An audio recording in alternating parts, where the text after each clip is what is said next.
진짜 지겹다. 어머니, 제가 매번 말씀드리는 것도 죄송한데요. 그만큼 말했으면 적당히 알아들으셔야죠. 받기 싫다는 뜻이잖아요. 그래도 이번에 대목 앞두고 정신없이 바쁜데 이거라도 두고 먹으라고 가져온 건데. 냄새나고 먹어도 오빠만 먹지. 그거 먹게 해주려면 다듬어서 줘야 되는데. 손끝에 비린내 배이면 감당 못해요. 지금도 비린내가 엄청 심한데 이거 상한 거 아니에요. 아니, 너는 무슨 말을 그렇게 하니? 제가 틀린 말 했어요? 비린내 나는 걸 비린내 난다고 하지. 그럼 뭐라 그래요? 이딴 거 줘도 안 먹어요. 새벽 공기는 여전히 차갑습니다. 시계는 5시를 막 넘겼을 뿐인데 67살 윤경숙 씨는 더 이상 잠을 잘 수 없었습니다. 그녀의 가슴에는 며칠 전 아들이 무심코 던진 말이 뿌리내리고 있었습니다. 엄마, 어릴 때 먹던 간장게장이 그리워요. 그 순간부터 그녀의 머릿속은 그 추억으로 가득 찼습니다. 사실 경숙 씨가 이렇게 마음을 쓰게 된 데는 이유가 있었습니다. 며칠 전부터 아들 부부의 관계가 예전 같지 않다는 것을 느끼고 있었거든요. 민준 씨가 식당 일로 바쁘다 보니 집에 늦게 들어오는 일이 많아졌고, 효진 씨는 네일 샵 확장 준비로 신경이 곤두서 있는 상황이었습니다. 민준아, 요즘 효진이랑 사이는 어떠니? 뭔가 서로 피곤해 보이던데. 괜찮아요, 엄마. 둘 다 일이 바빠서 그런 것 같아요. 효진이도 가게 확장하느라 스트레스가 많거든요. 그래도 서로 대화는 많이 해야지. 바쁘다고 소홀히 하면 안 돼. 네, 알고 있어요. 그런데 엄마, 정말 어릴 때 먹던 간장게장이 그리워요. 요즘 입맛도 없고 해서. 민준 씨의 말에서 경숙 씨는 단순한 그리움 이상의 것을 읽어냈습니다. 아들이 힘들어하고 있다는 것을, 그리고 가정에서 편안함을 찾지 못하고 있다는 것을 직감했거든요.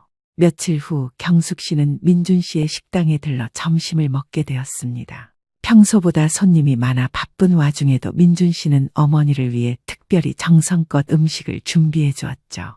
민준아, 장사 잘 되는구나. 다행이야. 요즘 단골 손님들이 늘어서 감사해요. 그런데 엄마, 효진이가 요즘 좀 예민해져 있어요. 가게 확장 비용 때문에 스트레스가 많은 것 같더라고요. 그럴 수 있지. 사업하는 게 쉬운 일이 아니니까. 그래도 너희 둘이서 잘 의논해서 하렴. 네, 그런데 가끔은 제가 더 도움이 되었으면 하는 마음이 들어요. 아들의 말에서 경숙 씨는 미묘한 자책감을 느꼈습니다. 손가락 장애 때문에 자신감이 부족한 아들이 아내 앞에서도 위축감을 느끼는 것은 아닌지 걱정이 되었거든요. 그날 저녁 경숙 씨는 며느리 효진 씨에게 전화를 걸었습니다. 효진아, 나야, 요즘 어떻게 지내니? 아, 어머니 안녕하세요. 요즘 가게 일 때문에 정신이 없어요. 그래, 힘들겠구나. 그런데 민준이랑은 사이좋게 지내고 있지? 네, 물론이죠. 효진 씨의 대답은 예전만큼 따뜻하지 않았습니다. 뭔가 마음에 담아둔 것이 있는 듯한 목소리였죠. 어머니, 죄송한데 지금 손님이 와서 나중에 다시 전화드릴게요.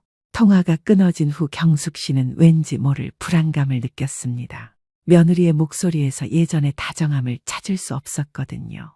며칠이 지나고 경숙 씨는 장을 보러 나갔다가 우연히 효진 씨의 네일샵 앞을 지나게 되었습니다. 유리창 너머로 보이는 효진 씨는 손님을 응대하며 밝게 웃고 있었지만 그 웃음이 어딘지 억지스러워 보였습니다. 효진이 저 아이가 요즘 많이 힘들어하는구나. 우리 민준이도 그렇고. 그때 경숙 씨의 머릿속에 아들의 말이 다시 떠올랐습니다. 어릴 때 먹던 간장게장이 그리워요. 단순한 음식에 대한 그리움이 아니라 따뜻했던 가족의 시간에 대한 그리움이었을 것이라는 생각이 들었습니다. 어린 민준이 밥을 3그릇씩 비우던 기억. 작은 손으로 게딱지를 붙잡고 입가에 간장을 묻히던 모습이 선명히 떠올랐습니다.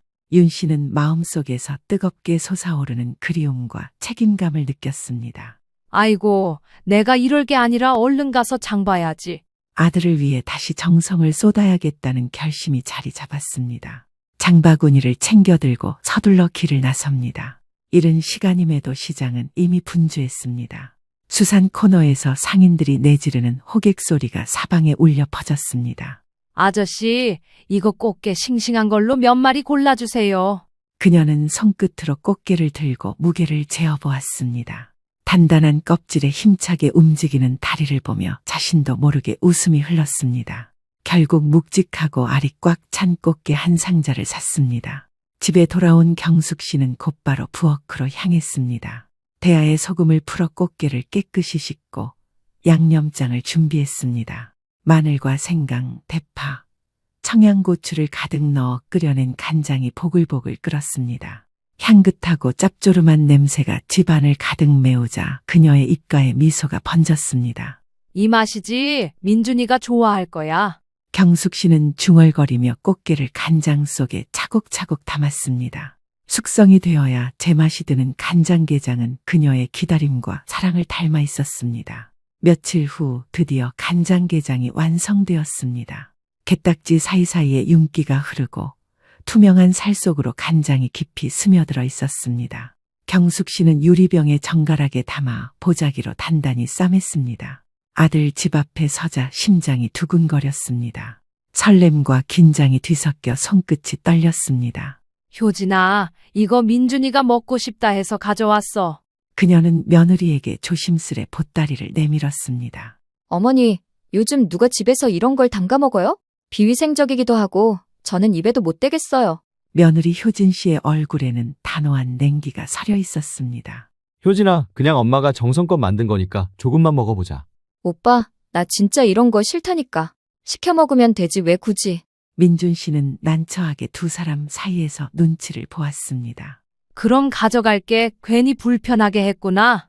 경숙 씨는 애써 미소를 지으며 보자기를 다시 들었습니다. 그러나 마음속에서는 차가운 서운함이 흘렀습니다. 집으로 돌아오는 길, 그녀의 발걸음은 한없이 무겁게 가라앉았습니다. 그날 이후에도 경숙 씨는 아들 부부를 위해 애썼습니다. 생활비에 알아서 보태쓰라며 용돈도 건네주었고 때마다 적당한 선물을 준비했습니다. 하지만 며느리는 단 한 번도 감사하다는 말을 하지 않았습니다. 효진아, 민준이는 모르는 건데 네 통장으로 50만 원 보냈다. 필요한 거 있으면 사고 너 하고 싶은 거 해. 아, 네. 어느 날 경숙 씨는 우연히 며느리의 대화를 엿듣게 되었습니다. 경숙 씨의 집으로 잘못 배송온 물건을 전달해주기 위해 아들의 집에 들렀던 날이었습니다. 물건을 잠시 내려놓고 며느리가 건네준 차를 한 잔 마시며 숨을 돌리고 있었습니다. 잠시 통화를 한다며 안방으로 들어간 며느리가 한참 동안 나오지 않았습니다. 오래 있으면 며느리도 싫어할 테니 집에 간다며 인사를 하기 위해 자리에서 일어섰습니다. 우리 시어머니 진짜 촌스러워 죽겠어. 간장게장을 직접 담가서 가져오질 않나? 요즘 누가 그렇게 해? 내가 전화로 말해서 그렇지 만나서 이야기하면 너희들 다 웃을걸.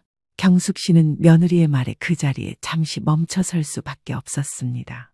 친구들과 통화를 하는 것 같았는데 자신의 진심을 대놓고 무시하는 것 같아 묘한 감정이 들었죠. 야, 말도 마. 나도 처음엔 좋은 며느리 하고 싶었지. 그런데 이 짓도 언제까지 해야 할지 판단도 안 서. 평생 이렇게 살 순 없잖아. 요즘 애들은 결혼해도 남남처럼 산다며. 근데 어쩌겠냐. 시간이 해결해주겠지. 적당히 알아서 둘러대고 싫은 티 내면 본인도 알겠지. 야야, 어쨌든 통화 길게 못하니까 나 확장 이전하면 작게 파티할 거거든? 그냥 단골 손님이랑 우리 친정 식구들이랑 모아놓고 하려고. 그때와 이야기해줄게. 며느리의 비웃음 섞인 말투는 경숙 씨의 가슴을 서늘하게 파고들었습니다. 자신이 정성껏 해온 모든 것이 한순간에 무너져 내린 듯했습니다. 그 말은 마치 당신의 사랑은 시대에 뒤떨어진 짓이라고 선언하는 것 같았습니다. 며칠 뒤 며느리는 반짝이는 명품 가방을 들고 나타났습니다. 어머니, 이거 예쁘죠? 민준 오빠가 사줬어요. 그녀는 자랑스럽다는 듯 어깨에 걸친 가방을 들어 보였습니다. 민준이가 사줬다고? 식당 일 힘들다던데 괜찮니? 남편이 그 정도도 못해주면 죽어라 내조해주는 아내가 서운하지 않겠어요? 그런가? 가방 예쁘네. 너랑 어울린다. 요즘 이런 건 비싼 것도 아니에요. 제 친구들은 더 비싼 것도 들고 다니는데 저니까 이 정도로 만족하는 거예요. 비교적 제가 씀씀이가 덜한 편이라서요. 효진 씨는 태연하게 말했습니다. 그러나 경숙 씨는 아들의 얼굴에서 지친 기색을 읽어냈습니다. 민준 씨의 손끝은 불안하게 떨렸고 눈가에는 깊은 주름이 드리워져 있었습니다. 그는 이미 아내의 씀씀이를 감당하느라 힘들어하고 있었습니다. 그 모습을 바라보는 경숙의 가슴은 저려왔습니다. 아들을 돕고 싶지만 며느리 앞에서는 아무 말도 할 수 없었습니다. 추석을 앞두고 경숙 씨는 다시 간장게장을 준비했습니다. 이번에는 꼭 아들이 맛을 보기를 바랐습니다. 게딱지 속에 스며든 간장처럼 그녀의 마음도 간절히 담겨 있었습니다. 민준아, 간장게장 좀 갖다 주려고. 곧 추석인데 가게가 바쁘다며 미리 갖다 주려 하는데 지금 가도 되니? 그럼요. 저도 조금 전에 퇴근했어요. 오셔도 돼요. 경숙 씨는 아들이 맛있게 먹는 모습을 상상하며 양손 가득 간장게장을 들고 아들네 집으로 갔습니다. 그러나 아들네 집 문을 열자 뜻밖의 광경이 펼쳐졌습니다. 효진의 친정어머니 이예순 씨가 거실에 앉아 있었습니다. 좀 전에 통화할 때까지만 해도 안사돈이 와 있다는 말을 듣지 못했습니다. 아이고, 사돈, 오랜만이네요. 근데 그 손에 든 보따리는 뭐래요? 또 무슨 음식을 싸들고 오신 거예요? 효진이가 싫어할 텐데. 대뜸 안부인사랍시고 건네는 사돈의 말이 무척이나 거슬렸습니다. 하지만 오랜만에 만나는 사돈에게 기분 나쁜 티를 낼 순 없었습니다. 경숙 씨는 애써 웃음 지으며 대답했습니다. 민준이가 먹고 싶다 해서요. 정성으로 가져왔습니다. 어머니가 이렇게 나서면 제가 무능해 보이잖아요. 남들이 보면 음식도 못해서 맨날 시어머니가 조공해주는구나 한다고요. 이제 그만 좀 하세요. 조공이라니. 난 그런 뜻으로 가져온 게 아니야. 민준이가 좋아하는 반찬이긴 하지만 너도 지난번에 잘 먹길래 넉넉히 해온 거야. 그런 걸 다 떠나서 남들이 보기에 좀 그렇다고요. 며느리의 목소리는 냉정하고 단호했습니다. 당황스러웠지만 경숙 씨는 손에 든 짐을 내려놓기 위해 식탁 앞으로 다가갔습니다. 며느리 옆을 지나가자 살짝 술 냄새가 나는 듯 했습니다. 아마도 안사돈과 어디서 반주를 하고 온 모양이었습니다. 힘겹게 간장게장을 내려두고 보따리를 풀어 냉장고에 넣어주려고 했습니다. 그 순간 안사돈 혜순 씨의 말에 경숙 씨는 보따리 풀기를 멈췄습니다. 그러게 말이야. 며느리 체면도 좀 세워주셔야지. 우리 딸이 맨날 서럽다고 하는 이유가 다 있었네. 이보세요, 사돈. 괜한 곳에 힘쓰지 마시고 그냥 애들 하고 싶은 대로 하게 두세요. 요즘 반찬 가게가 얼마나 잘 돼 있는데 매번 이런 걸 해다 바쳐요? 시간 아깝게. 혜순 씨의 말은 경숙의 가슴을 깊이 찔렀습니다. 진짜 지겹다. 어머니, 제가 매번 말씀드리는 것도 죄송한데요. 그만큼 말했으면 적당히 알아들으셔야죠. 받기 싫다는 뜻이잖아요. 그래도 이번에 대목 앞두고 정신없이 바쁜데 이거라도 두고 먹으라고 가져온 건데. 냄새나고 먹어도 오빠만 먹지. 그거 먹게 해주려면 다듬어서 줘야 되는데. 손끝에 비린내 배이면 감당 못해요.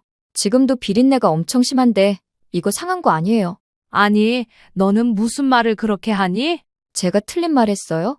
비린내 나는 걸 비린내 난다고 하지. 그럼 뭐라 그래요? 이딴 거 줘도 안 먹어요.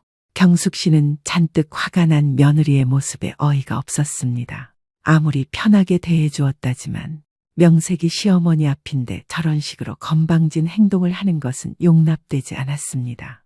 숨을 고르고 한마디 하려고 하자 효진 씨가 벌떡 일어나더니 경숙의 머리채를 거칠게 움켜쥐었습니다. 머리가 뒤로 젖혀지고 몸이 휘청거렸습니다. 순간 아픈 것도 아픈 거지만 지옥과 충격이 한꺼번에 밀려왔습니다. 어머, 너 술 마신 건 이해하겠는데 지금 이게 뭐 하는 짓이니? 이거 안 나?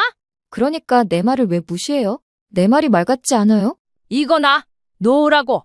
경숙 씨가 크게 소리치자 샤워를 마치고 나온 민준 씨가 그 광경을 보더니 눈이 휘둥그레졌습니다.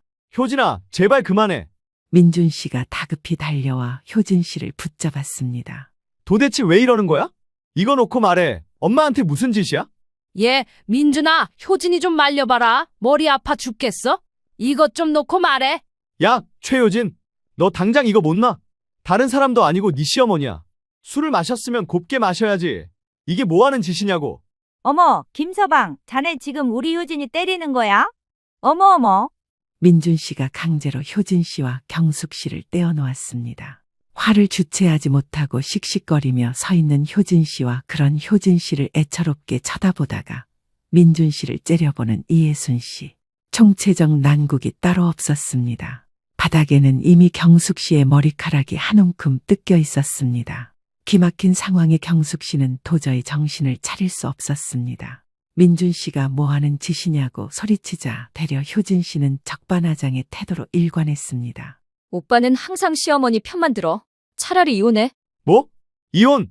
나도 참을 만큼 참았다고. 오빠 손가락 그렇게 된 거 감싸주면서 어떻게든 잘 살아보려고 했는데 어머니가 이러시니 내가 참을 수 있겠어? 효진아, 내 손가락이랑 엄마가 챙겨주시는 거랑 무슨 상관이야? 너 왜 말을 그렇게 해? 내가 내 입으로 말한다는데 오빠가 무슨 상관이야? 김서방, 눈치껏 행동해. 지금 우리 효진이한테 이혼이라고 했어.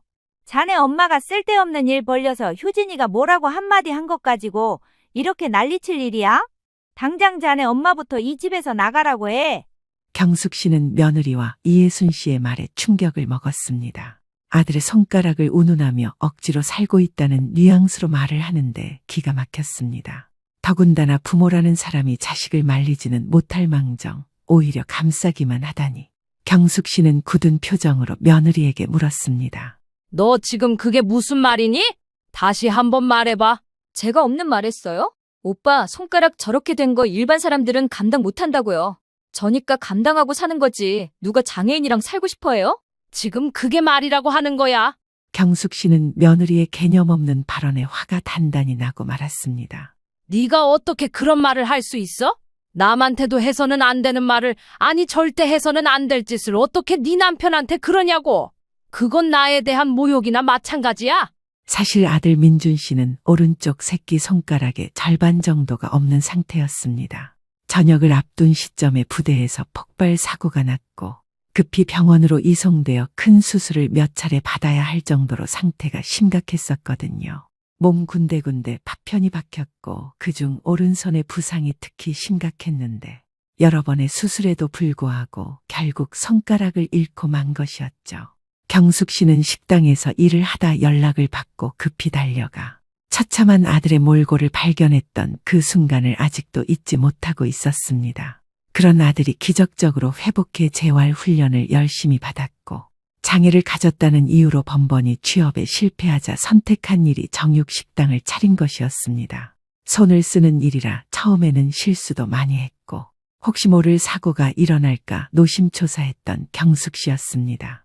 그런 아픔을 갖고 있는 두 사람에게 효진 씨의 말은 가슴을 후벼 파고도 남는 짓이었습니다. 너 처음에 우리 집에 인사 올 때 뭐라고 그랬어? 그런 건 문제도 안 된다고 하지 않았어? 지금 술 먹어서 취해서 하는 말이면 차라리 헛소리라 생각할게. 그런 거니?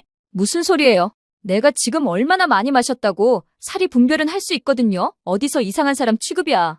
내가 없는 말 한 것도 아닌데 뭘 그렇게 따져 물어요? 막말로 손가락 병신 아니냐고요. 장애인 등록하면 나오는 보조금? 수당? 그런 거 다 모아놨다가 나중에 노후자금이라도 할 생각인가 본데 그게 가당티나 해요? 그깟 몇 푼 되지도 않는 돈으로 누구 코에 붙이라고. 차라리 나 혼자 벌어먹고 사는 게 훨씬 마음 편해? 야, 너 말이 너무 심하다?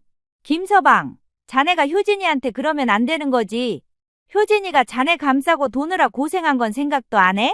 그리고 자네가 엎드려 절해도 모자란 판국에 사돈을 감싸면 쓰나? 이보세요. 사돈 지금 감쌀 걸 감싸셔야죠. 자기 남편 보고 내 아들 보고 대놓고 손가락 병신이라고 하는데 타 이르셔야지요. 아니, 이 여자가 귀청 떨어지게 만들 일 있나? 내 딸이 얼마나 속상했으면 그런 말을 했겠어요. 지 친구들은 다 잘난 변호사, 의사 사자 남편 두고 있는데 얘 혼자 어디 자랑이나 할 수 있겠어요? 엄마, 죄송해요. 오늘 괜히 오시라고 했나 보다. 제가 나중에 연락드릴 테니까 오늘은 이만 돌아가세요.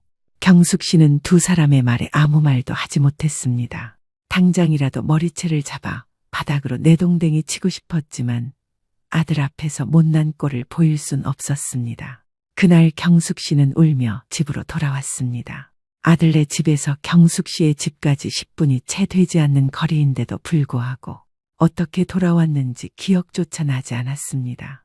흐느낌은 밤새 멈추지 않았습니다. 화가 나고 억울하고 아들이 그런 취급을 받으며 살았다는 애통함, 왜 이런 일을 겪어야 하는지 모를 감정이 경숙 씨를 휘감았습니다. 그리고 그녀가 정성으로 담근 간장게장은 결국 누구의 밥상에도 오르지 못했습니다. 머리채를 잡힌 그날 이후 경숙 씨는 집 밖으로 나가는 것이 두려웠습니다. 거울에 비친 자신이 초라해 보였고 얼굴에는 우울함이 가득했죠. 눈은 부어올라 있었고 머리카락은 엉켜 있었습니다. 어쩌다 내가 이렇게 됐을까? 도대체 어디서부터 잘못된 걸까? 무엇보다 마음이 산산이 조각난 듯 허전했습니다. 그녀는 밤마다 잠을 제대로 자지 못하고 깨길 반복했습니다. 잠들면 효진 씨의 차가운 목소리가 귓가에 울렸고 머리카락을 잡아당기던 손길의 감각이 생생히 되살아났습니다.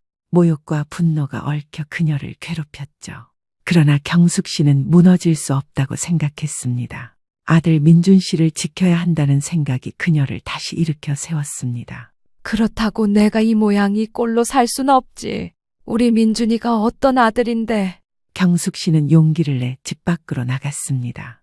이를 악물고 다른 사람의 시선 따위는 신경 쓰지 않은 채 앞으로 어떻게 해야 할지에 대한 생각에 사로잡혀 앞만 보고 걸어 나갔습니다. 그러던 어느 날 장을 보러 나간 경숙 씨는 우연히 낯익은 얼굴을 보았습니다. 날이 더워 시원한 음료라도 마셔야겠다고 생각한 경숙 씨는 평소 자주 가던 카페에 들어갔습니다. 사장님 안녕하세요. 얼굴이 안 좋아 보이시는데 시원한 아이스티 한 잔 타드릴까요? 상냥한 카페 사장의 권유대로 얼음이 가득한 아이스티를 한 모금 마시니 더위가 가시는 듯 했습니다. 그런데 문득 한 곳을 바라본 경숙 씨는 가만히 그곳을 응시해야 했습니다. 카페 유리창 너머 효진 씨가 앉아 있었거든요. 그녀의 얼굴은 평소와 달리 밝게 빛나고 있었습니다. 효진 씨의 맞은편에는 낯선 남자가 앉아 있었습니다. 서로 무슨 이야기를 하는지 모르겠지만 누가 봐도 다정한 연인의 모습이었습니다. 두 사람은 서로의 손을 꼭 잡고 있었죠. 서로의 얼굴을 쓰다듬기도 하고 볼을 살짝 꼬집으면서 애정 표현을 했습니다. 웃음소리가 창문 너머로까지 흘러나오는 듯했고요. 저게 무슨 짓이람? 몇 번이나 눈을 비비고 바라보아도 분명 효진 씨였습니다. 경숙 씨의 심장이 쿵 하고 내려앉았습니다. 눈앞이 아득하게 흔들렸죠. 효진 씨의 웃음은 진실을 말해주고 있는 듯 했습니다. 아, 지금 바람 피우는? 그제서야 경숙 씨는 효진 씨의 모든 행동을 의심하기 시작했습니다. 어엿한 가정이 있는 유부녀임에도 불구하고 모두를 속이고 가정을 배신했기 때문입니다. 경숙 씨는 분노로 몸이 떨렸습니다. 그러나 곧 심호흡을 하며 마음을 다잡았습니다. 지금 당장 뛰어들어가면 아무 의미 없다. 확실한 증거가 필요해. 어떻게 저런 짓을 할 수 있지? 그것도 동네 안에서. 여러모로 기가 막히네, 진짜. 그녀는 떨리는 손으로 휴대폰을 꺼내 사진을 찍었습니다. 셔터 소리와 함께 두 사람의 웃음은 영원히 기록되었습니다. 집으로 돌아온 경숙 씨는 밤새 뒤척였습니다. 사진 속 효진 씨의 웃음이 눈앞을 가득 메웠습니다. 배신감에 눈물이 터져 나왔다가 이내 분노로 바뀌었습니다. 아들이 처음 며느리를 데려왔을 때 예쁘고 참했던 모습이 기억났습니다. 진실된 마음으로 서로를 섬기며 행복하게 살겠다는 다짐이 경숙 씨가 결혼을 허락한 결정적인 계기였거든요. 하지만 그 말이 무색하게도 효진 씨는 다른 남자와 바람을 피우고 있었습니다. 이어 신메뉴로 나온 디저트를 먹어보라며 카페 사장이 다가왔습니다. 얼굴이 파랗게 질린 경숙 씨를 보고 무슨 일 있는 거 아니냐며 몇 번씩이나 되물었습니다.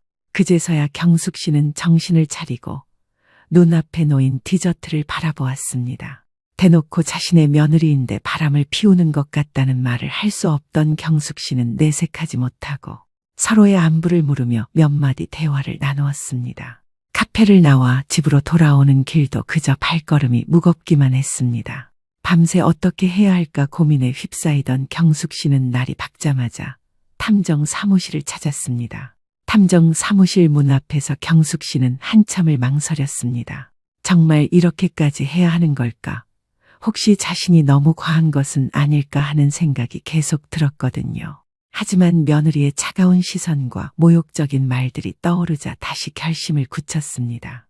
시장 골목 한켠에 있는 낡은 간판이 걸린 작은 사무실 문을 열자 중년의 남자가 앉아 있었습니다. 저 조사를 부탁드리고 싶습니다. 경숙 씨는 숨을 고르며 사정을 설명했습니다. 효진 씨의 일거수일투족을 기록해 달라는 부탁은 결코 쉬운 결정이 아니었습니다. 내 아들을 더 이상 속게 두지 않을 거예요. 제가 말씀드린 걸 믿으실지는 모르겠지만 저한테는 정말 간절한 일이거든요. 아들이 더 이상 상처를 받지 않았으면 합니다. 그녀의 눈빛은 굳게 결심한 사람만의 냉철함을 띠고 있었습니다. 그리고 조사 기간 동안 경숙 씨는 잠을 제대로 이루지 못했습니다. 혹시 탐정이 연락을 해올까봐 휴대폰을 손에서 놓지 못했고 밤마다 뒤척이며 불안에 떨어야 했죠. 가끔은 내가 너무 심한 건 아닐까 하는 죄책감이 들기도 했지만 아들이 당하는 모욕을 생각하면 다시 마음이 단단해졌습니다. 일주일이 지났을 때쯤 탐정으로부터 중간 보고를 받았습니다. 며느님이 정말 수상한 행동을 하고 있습니다. 확실한 증거를 잡는데 며칠 더 걸릴 것 같습니다. 그 말을 들은 순간 경숙 씨는 가슴이 철렁 내려앉았습니다. 한편으론 자신의 의심이 맞았다는 안도감이, 다른 한편으론 아들이 받을 충격을 생각해 마음이 무거웠죠. 2주 정도의 시간이 흐른 후 다시 탐정 사무실을 찾았습니다. 조사가 끝났다는 연락을 받고 한달음에 달려갔죠. 탐정이 건넨 봉투 속에는 수십 장의 사진이 들어 있었습니다. 효진이 남자와 호텔로 들어가는 모습, 다정이 팔짱을 끼고 거리를 걷는 모습, 여행지에서 찍은 사진까지 있었습니다. 모든 것이 변명의 여지를 남기지 않았습니다. 사모님이 의뢰하신 분을 면밀히 조사한 결과 사진 속 두 사람이 불륜 관계임을 알아냈습니다. 상대방도 어엿한 가장이더라고요. 녹음 파일을 타이핑한 자료에 보시면 우리가 처음 만난 날이라며 말하는 부분 보이시죠? 시기 유출을 할 수 있는데 대략 1년 전쯤인 것 같네요. 경숙 씨는 사진을 한 장 한 장 넘기며 손을 부들부들 떨었습니다. 눈물이 솟구쳤다가 이내 분노로 바뀌었습니다. 이제 끝이다. 더는 참지 않겠어. 그녀는 속으로 다짐했습니다. 그래도 당분간은 이 모든 사실을 숨기고 있을 예정이었습니다. 적당한 때 모두가 모인 자리에서 터뜨릴 예정이었거든요. 며칠 후 효진 씨의 네일샵에서 특별한 모임이 열렸습니다. 얼마 전까지 운영하던 네일샵을 확장 이전을 했다며 공식 오픈을 하기 전 간단히 축하하는 자리를 갖고 싶다고 했거든요. 머리채를 붙잡히기 전 우연히 들었던 내용이었습니다. 경숙 씨를 초대했던 건 아니었지만 분명히 친정 식구들이 올 것이라는 것을 알았기에 어떻게 되겠지 하는 생각으로 가게로 갔던 겁니다. 몇몇의 단골 고객들과 효진 씨의 친정 식구들이 한자리에 모여 있었습니다. 케이터링 음식들이 간단하게 진열되어 있었고 음악도 틀어놓으며 전체적으로 신나는 분위기가 연출되었습니다. 가게 문 앞에서 경숙 씨는 크게 심호흡을 한 뒤 당당히 문을 열고 네일샵 안으로 들어섰습니다. 문에 달린 종이 부딪혀 소리가 나니 가게 안에 있던 사람들 모두가 경숙 씨를 쳐다보았습니다. 어머니, 여기 어떻게? 효진 씨는 당황스러운 표정을 지었습니다. 오늘은 꼭 해야 할 이야기가 있어서 왔다. 따로 초대한 건 아니지만 이때쯤 파티한다고 들었던 것 같아서 와봤어. 마침 사돈들도 다 계시니 다행이네. 경숙 씨는 침착하게 대답했습니다. 그녀는 가방에서 두툼한 봉투를 꺼내 테이블 위에 올렸습니다. 효진 씨는 무언가 불안함을 느낀 듯 손톱을 뜯으며 주변의 눈치를 살피기 시작했습니다. 사돈 오셨으면 자리에 앉으세요. 여기 자리 비었습니다. 말씀은 감사합니다. 오늘은 초대받지 않은 손님이라 그래도 궁금해서 한번 와봤는데 마침 다 계시네요. 모두가 보셨으면 해요. 봉투 열어보시겠어요? 효진 씨의 큰 언니인 최효정 씨가 조심스레 봉투를 열었습니다. 그러자 봉투 속에서 사진이 흘러나왔습니다. 효진 씨와 남자의 불륜 현장이 선명히 드러나 있었죠. 효정아, 왜 그래? 뭔데 그러냐? 아니에요, 아버지. 아니, 이게. 효정 씨는 얼굴이 새하얘지면서 효진 씨와 사진을 번갈아 보았고 보통 일이 아니라는 것을 알아챘는지 순간 방안은 정적에 휩싸였습니다. 효진아, 이게 뭐야? 큰언니 효정 씨의 얼굴이 황당함과 분노로 일그러졌습니다. 네가 이런 짓을 했다는 게 믿어지지 않아. 아, 뭔데 그래? 네가 네 입으로 말해봐. 이게 도대체 무슨 상황인지 설명이 필요해. 그 말에 사돈 최민식 씨가 효정 씨의 곁으로 다가와 손에 든 사진들을 낚아챘습니다. 가만히 사진을 넘겨보던 민식 씨는 크게 한숨을 내쉬었죠. 자신의 남편도 사진을 보며 탄식까지 하니 안사돈 이혜순 씨가 상당히 궁금한 눈치로 테이블 가까이 다가왔습니다. 그리고 이윽고 진실을 알게 된 이혜순 씨는 인정할 수 없다는 듯 중얼거리기 시작했죠. 말도 안 돼. 우리 효진이가 그럴 리 없어. 이혜순 씨는 애써 현실을 부정하며 고개를 저었지만 손은 떨리고 있었습니다. 이런 집안 망신이 따로 없네. 너 이게 무슨 짓이냐? 아버지 최민식 씨는 창백한 얼굴로 신음했습니다. 그건 오해예요. 그냥 친구일 뿐이에요. 효진 씨는 필사적으로 변명했습니다. 그러나 사진 속의 포옹과 입맞춤, 호텔에 들어갔다 나오는 장면까지 모든 것이 증명되고 있었습니다. 그 순간 가게로 들어선 또 다른 사람이 있었습니다. 바로 아들 민준 씨였습니다. 민준 씨는 가게 안에 사람들이 아무 말도 하지 않고 심각한 분위기에 있자 조심스레 테이블로 다가와 흐트러진 사진들을 살폈습니다. 그리고 이내 실망감이 가득한 목소리로 효진 씨에게 말을 건넸습니다. 효진아, 이게 전부 사실이야? 정말 넌? 민준 씨의 목소리는 낮고 깊었습니다. 그는 얼굴을 감싸며 절망에 빠졌습니다. 주변에서 수군거림이 일어났습니다. 민준 씨가 저렇게 힘들었던 게 다 이유가 있었네. 와, 이게 다 사실이라니. 효진 씨는 얼굴이 새빨갛게 달아올라 숨을 몰아쉬었습니다. 효진아, 변명할 생각은 하지도 마. 내 아들을 기만한 죄 오늘 여기서 드러난 거야. 어머니, 제 뒤 캐고 다니신 거예요? 도대체 왜요? 왜냐니? 내가 너한테 머리채를 잡히고 난 그 이후부터 난 너를 며느리라 생각하지 않았어. 내 아들을 그런 괴물로 보는데 내가 너라고 좋게 보이겠니? 잠시만요, 사돈. 그게 무슨 말씀이십니까? 괴물은 무슨 이야기고 머리채는 또 무슨 말씀이신지요? 아빠, 아무것도 아니에요. 신경 쓰지 마세요. 넌 조용히 있어. 사돈한테 직접 들어봐야겠다. 사돈, 충격받으실까봐 말씀드리기 조심스럽지만 죄송하게도 모든 게 사실이에요. 오랜만에 뵙고 이런 말씀드리는 저도 누워서 침 뱉기라는 거 잘 알아요. 하지만 더 이상 저도 못 참겠거든요. 내 자식 뒤에서 남의 자식도 귀히 여겼는데 이제는 아니라서요. 나도 내 새끼 지켜야겠습니다. 아니, 이보세요, 사돈. 좋은 날인데 갑자기 나타나셔서 이렇게 분위기 망치면 안 되는 거죠? 이게 무슨 예의 없는 경우예요? 그러는 안사돈은 효진이가 제 머리채 잡을 때 안 말리고 뭐 하셨어요? 그게 무슨 경우 없는 행동인가요? 손가락 병신이라고 할 때도 아무 말 않고 넘어갔습니다. 근데 도저히 안 되겠거든요. 당신도 가만히 좀 있어. 사돈 최민식 씨의 목소리가 가게 안을 가득 메웠습니다. 크게 한 번 호통을 치자 모두가 쥐죽은 듯 가만히 상황을 지켜보았습니다. 경숙 씨의 목소리는 단호했습니다. 그리고 그동안 있었던 모든 일에 대해 설명하기 시작했죠. 이야기를 듣는 내내 최민식 씨의 얼굴 빛이 변하기 시작했습니다. 그리고 자신도 분노에 가득 찼는지 숨을 가쁘게 내쉬기 시작했죠. 효진이 너 정말 김서방한테 손가락 병신이라고 했어? 네가 안사돈 머리채 잡은 것도 사실이고. 그게요, 무슨 오해가 있는 것 같은데? 바른 대로 말하지 못해. 효진아, 네가 무슨 핑계를 댈진 모르겠지만 난 아직도 그날의 기억이 선명하다. 널 이렇게까지 몰아세우고 싶은 마음은 없었지만 나도 더 이상 어쩔 수 없구나. 어머니, 진짜 너무하시네요. 진짜요. 너는 지금 나를 당장이라도 죽이고 싶을 거야. 하지만 넌 말이다. 우리 가족에게 씻을 수 없는 상처를 안겨줬어. 내가 그동안 우리 민준이를 어떻게 키워왔는지, 무슨 아픔을 갖고 있는지 알면 넌 그랬으면 안 되는 거야. 엄마도 그만하세요. 여기서 이러실 게 아니라 나가서 이야기해요. 너도 그만해. 당장 네 안에 어떻게 될까봐 걱정하는 거야? 이 엄마 마음은 생각 안 해? 나도 이렇게 가슴이 찢어지는데 너라고 오죽하겠어. 내가 널 몰라? 내 배 아파 낳은 자식인데 너는 얼마나 속이 쓰릴지 내가 모르겠냐고. 그 순간 그녀의 오랜 울분은 한꺼번에 터져나왔습니다.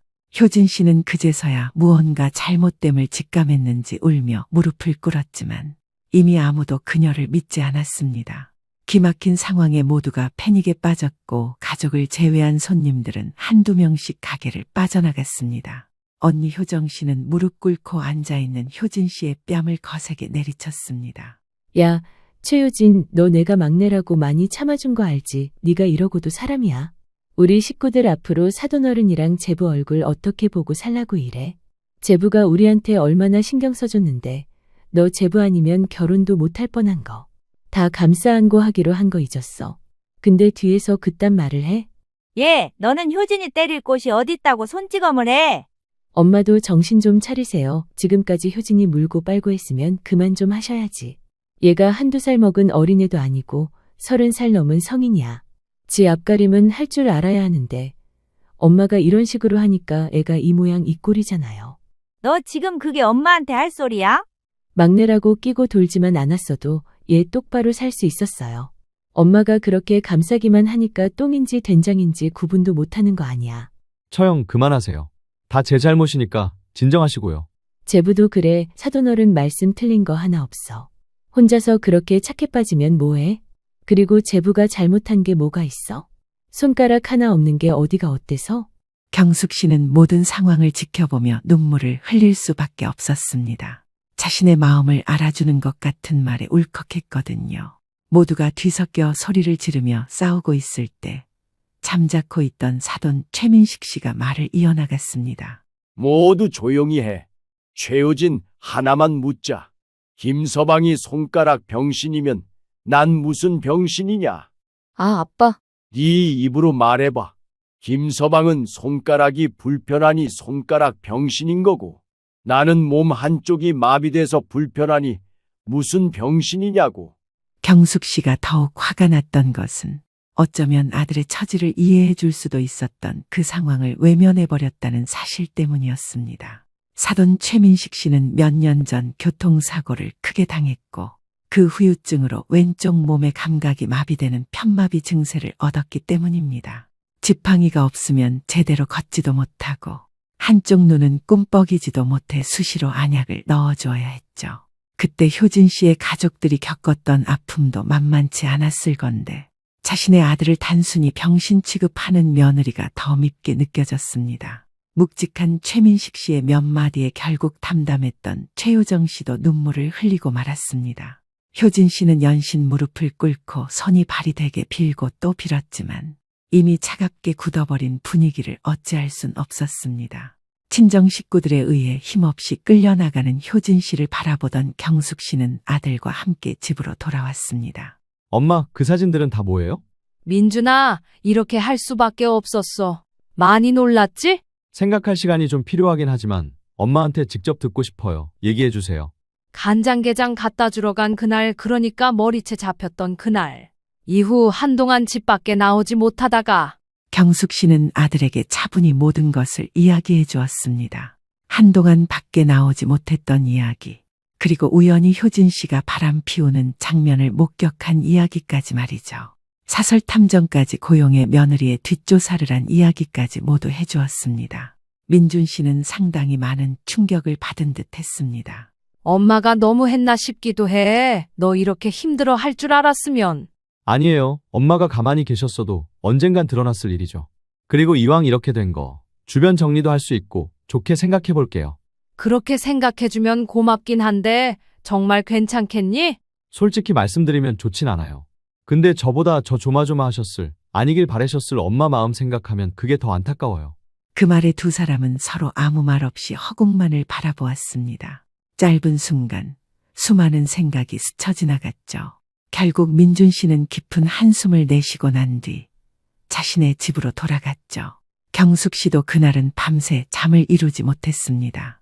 다음 날 아침부터 경숙 씨의 휴대폰이 울리기 시작했습니다. 발신자는 다름 아닌 사돈 최민식 씨였습니다.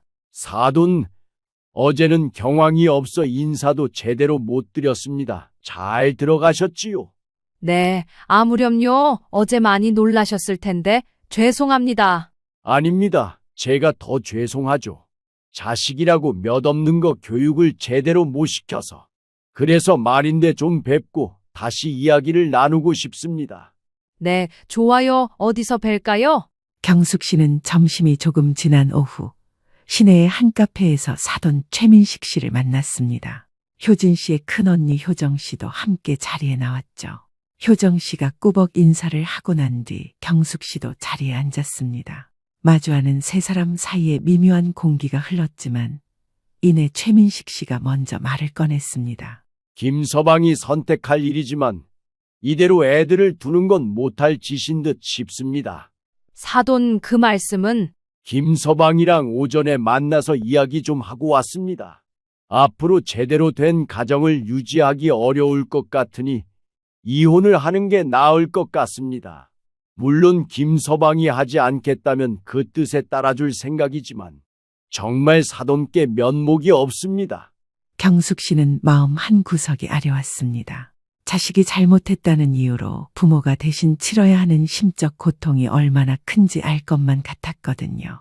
저는 민준이가 결정하는 대로 따를 겁니다. 아직 이야기를 들어보지 못했어요.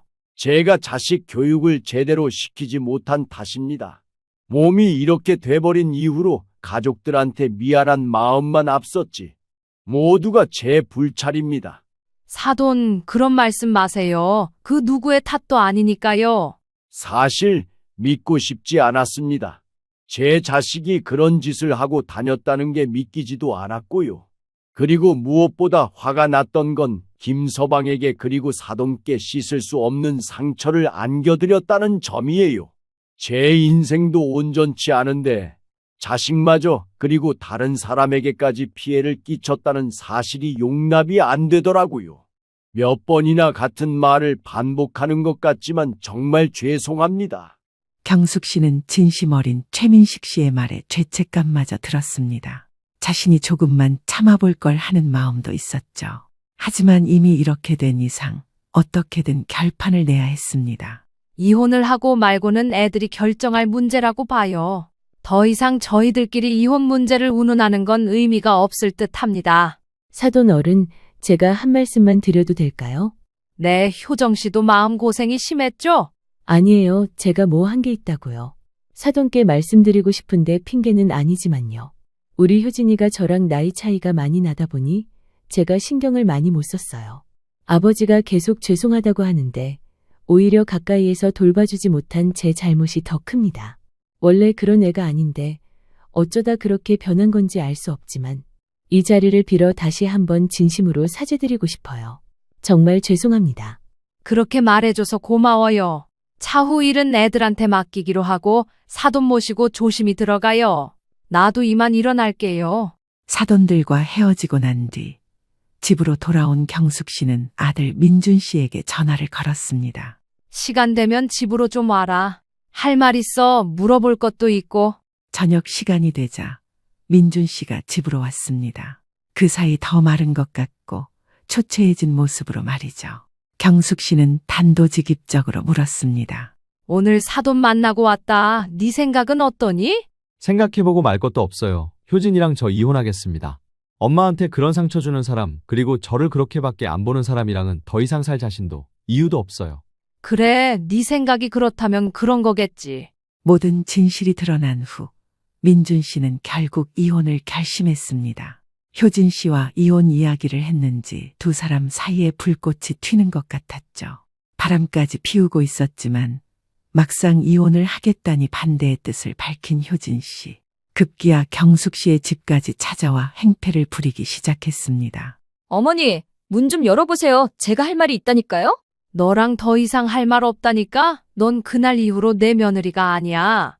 아니, 문을 열어야 무슨 대화라도 할 거 아니에요. 제가 이혼을 왜 당해야 해요? 같이 살아준 정이 있는데 아무리 그래도 이건 아니지. 네가 사람이면 그런 말 자체를 했으면 안 됐던 거야. 시끄러우니까 경찰 부르기 전에 당장 사라져. 젠장, 그럼 나더러 어쩌라는 거야? 몇 번이고 찾아와 대화를 하자며 난동을 부리던 효진 씨는 결국 경찰에 의해 연행되어 쫓겨나더니 그 뒤로 찾아오진 않았습니다. 그리고 몇 개월의 시간이 흐른 뒤 소송까지 진행된 끝에 이혼이 성사되었죠.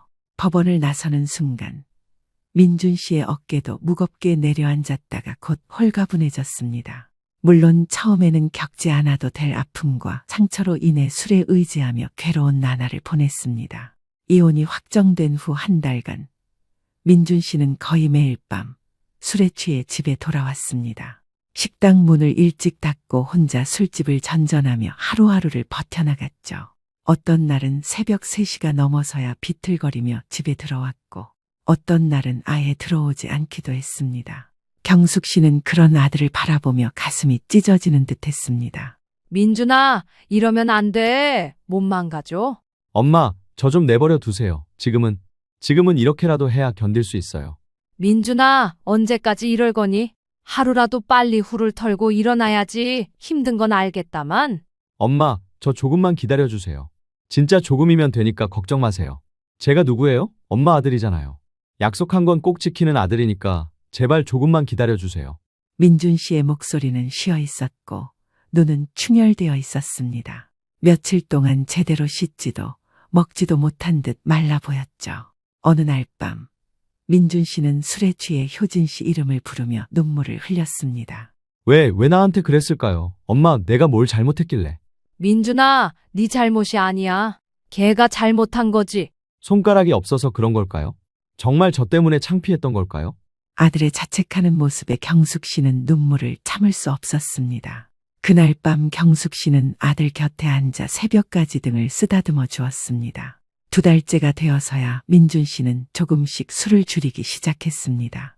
대신 식당에서 더 늦게까지 일하며 자신을 달랬죠. 일에 집중하면 다른 생각이 안 들어요라며 새벽까지 메뉴 개발에 매달렸습니다. 민준 씨 자신도 오랜 굴레에서 벗어난 듯 자유로움을 느꼈는지 웃는 날이 더 많아졌습니다. 엄마, 저 이제야 좀 숨을 쉴 수 있을 것 같아요. 아무것도 신경 안 쓰고 어떻게 살지 정말 막막했거든요. 근데요, 앞으로 살아갈 날이 더 많아서 이대로 축 처져 있다가는 제 인생이 정말 아무것도 아닌 게 돼버릴 것 같더라고요. 그래서 일어서려고요. 예전에 저로 돌아갈 수 있게요. 민준 씨의 말에 경숙 씨는 눈시울을 붉혔습니다. 그녀는 아들의 손을 잡고 따뜻하게 웃었습니다. 어느 날 경숙 씨는 다시 간장게장을 담갔습니다. 이번에는 주저함도 두려움도 없었습니다. 민준아, 엄마가 네가 좋아하는 걸 또 담갔다. 엄마, 역시 엄마 손맛이 최고예요. 민준 씨는 눈시울이 붉어진 채 게살을 밥 위에 얹었습니다. 그는 어릴 적처럼 행복한 미소를 지었습니다. 경숙 씨의 마음속에도 오랜만에 따뜻한 평온이 자리했습니다. 반면 효진 씨는 이혼한 뒤 신혼집을 나와 바람 피우던 상대와 함께 잠시 동거를 하다 헤어졌는지 친정집으로 갔다는 소식을 들었습니다. 하지만 친정에서도 외면당했죠. 아빠, 어떻게 저한테 이러실 수 있어요? 하나밖에 없는 막내딸인데 저더러 어떻게 살라고요? 넌 내 딸 아니다. 그럴 자격도 없어. 네가 알아서 먹고 살 궁리를 하는 게 좋을 거야. 정말 왜 그러세요? 이렇게까지 할 일 아니잖아요. 김서방을 그렇게 무시한 건 네 부모 얼굴에 먹칠을 한 것이나 다름없어. 네가 김서방을 바라보는 시선이 그렇다면 아빠도 그렇게 보인다는 거겠지. 부녀지간의 연은 더 이상 없는 걸로 하자. 더 이상 너한테 그 어떠한 지원도 없을 테니까 이제 네 인생을 살도록 해. 그동안 부끄러운 아버지여서 미안했다. 아빠. 효진 씨는 오갈 곳이 없어지자 가게에서 지내야 했습니다. 모텔을 전전하자니 없어 보이고 호텔에서 지내자니 비싼 요금이 문제였죠. 결국 자신을 돌보는 일도 주변을 돌보는 일과도 거리가 멀어져 갔습니다. 지나가면서 한두 사람이라도 시술을 받고 갔는데 예약하는 손님도 눈에 띄게 줄어들고 그나마 찾아오던 사람도 없었습니다. 네일샵을 홍보하던 SNS에 이벤트를 한다고 글을 올려보아도 별다른 반응이 없었습니다. 그러던 어느 날 가게 앞을 청소하다 잠시 쉬는데 우연히 지나가는 사람들의 말을 듣게 되었습니다. 야, 너 그 소식 들었어? 나 아는 언니가 그러는데 여기 네일샵 사장님이 그렇게 유명하대. 남편 버리고 바람 피우다가 들켜서 끌려나갔다잖아. 이런 데서 네일 받다가 부정 탈 것 같아. 효진 씨는 자신에 대한 소문이 동네에 퍼지도 있다는 사실을 알았습니다. 애써 괜찮은 척, 모른 척 일관에도 들려오는 이야기를 막을 순 없었죠. 급기야 신경질적으로 변한 효진 씨는 지나가는 사람들이 가게를 바라보며 이야기를 하면 자신에 대한 험담을 한다고 생각해 괜히 버럭 성질을 내기도 했습니다. 그날 이후 결국 네일샵도 효진 씨에 대한 소문으로 단골이 끊겨 문을 닫게 되었죠. 외적인 모습만 보다가 그 모든 상황을 지켜보던 사람들이 있었으니 소문이 금방 퍼졌던 겁니다. 그녀의 허영심으로 쌓아 올린 삶은 산산이 부서지고 말았습니다. 이도저도 상황이 나아지지 않자 급기야 민준 씨와 경숙 씨를 찾아왔습니다. 어머니, 민준 씨, 제발 저 좀 도와주세요. 백화점에 다녀온 민준 씨와 경숙 씨는 집 앞에 서 있는 효진 씨의 모습을 보고 경악했습니다. 몰라보게 초췌해진 얼굴, 허름한 행색이 이전에 알던 모습이 아니었거든요. 효진아, 네가 여긴 어쩐 일이야? 우리 이제 다시는 볼 일 없을 줄 알았는데. 정말 미안한데 민준 씨, 내 얘기 좀 들어주면 안 될까? 이미 끝난 사이에 무슨 도움이야. 너랑 나는 이제 남남이라고 별 볼 일 없는 사이. 단호한 민준 씨의 모습에 경숙 씨는 아무 내색도 할 수 없었습니다. 하지만 이런 식으로 서로 마주하고 싶지는 않았습니다. 더 이상 집안에 드릴 이유는 없었지만 이렇게 된 이상 무슨 일인지 이야기라도 들어보고 싶었습니다. 사과를 하던 부탁을 하던 효진 씨의 말을 들어보고 싶었거든요. 집 안으로 들어선 효진 씨는 두 사람의 눈치를 살펴야 했습니다. 그리고는 자신의 처지에 대해 이야기했습니다. 결국엔 오갈 곳이 없으니 다시 걷어달라 뭐 그런 소리야. 내가 왜 그래야 하지? 같이 살자는 말이 아니야. 그냥 미안하다고 말하고 싶었어. 어머니한테도요. 진작에 그랬으면 좋았을걸. 서로 보지 않아도 될 모습까지 보게 됐잖니. 사돈이 무슨 결정을 하셨든 네가 알아서 살아가야 해. 앞으로 2번 다시는 찾아뵙는 일 없을 거예요. 그냥 마지막이다 생각하고 인사 왔다 생각해주세요. 정말 죄송해요. 그리고 감사했습니다. 경숙 씨는 며느리의 이야기를 듣고 괜시리 마음 한켠이 울컥했습니다. 진작에 서로 사과하고 풀었으면 좋았을 것을, 진지한 대화를 한번 해보기라도 할 걸 싶었죠. 하지만 이제 와서 시간을 되돌릴 수 없는 일이었기에 경숙 씨는 그만 효진 씨를 보내주기로 했습니다. 더 이상 마주하기 싫다며 방으로 먼저 들어가 버린 민준 씨를 뒤로하고 경숙 씨는 안방에서 5만 원짜리 몇 장을 꺼내 봉투에 담아 효진 씨에게 건네주었습니다. 봉투를 받아든 효진 씨는 고개를 절레절레 흔들며 거절 의사를 내비쳤죠. 어머니, 제가 어떻게 이런 걸 받아요? 안 주셔도 돼요. 너 이뻐서 주는 거 아니고 불쌍해서 도와주는 거 아니야. 그럼 이걸 저한테 왜 주세요? 저 더 비참해지라고 그러시는 거죠? 눈물을 흘리며 손을 덜덜 떨며 고개를 푹 숙인 효진 씨에게 경숙 씨가 말했습니다. 너에 대한 연민으로 이러는 게 아니야. 너에 대한 마지막 배려라고 생각해라. 미운 정이라도 남는 법이니까. 그래도 한때 내 며느리였으니 최소한의 도리를 하려는 거야. 앞으로 어떻게 살아가든 신경 쓰지 않을 거야. 사돈이 말씀하신 것처럼 너도 생각하고 혼자 살아갈 수 있는 힘이 있으니 어떻게든 살아봐. 죽고 싶을 정도로 힘이 들거든 소리를 지르던 뭘 하던 극복해. 이게 내가 해줄 수 있는 마지막 조언이야. 효진 씨는 경숙 씨의 말을 듣고 고맙다 말하고는 집을 나섰습니다. 그녀는 최소한의 도움을 건네며 인간적인 선을 지켜냈습니다. 앞으로 어디서 마주할지, 서로 어떻게 지내는지 소식조차 모르고 살겠죠. 그렇게 효진 씨가 떠나고 난 빈자리를 바라보며 경숙 씨는 생각에 잠겨야 했습니다. 1년의 시간이 흘렀습니다. 민준 씨는 신혼집을 정리하고 경숙 씨의 집으로 들어왔습니다.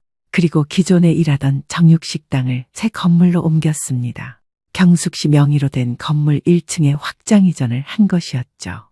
기존에 있던 업체가 빠지고 리모델링을 한 뒤 민준 씨의 식당이 자리 잡게 되었습니다. 민준아, 식당 재오픈하느라 정신없지? 엄마가 뭐 도와줄 일 있니?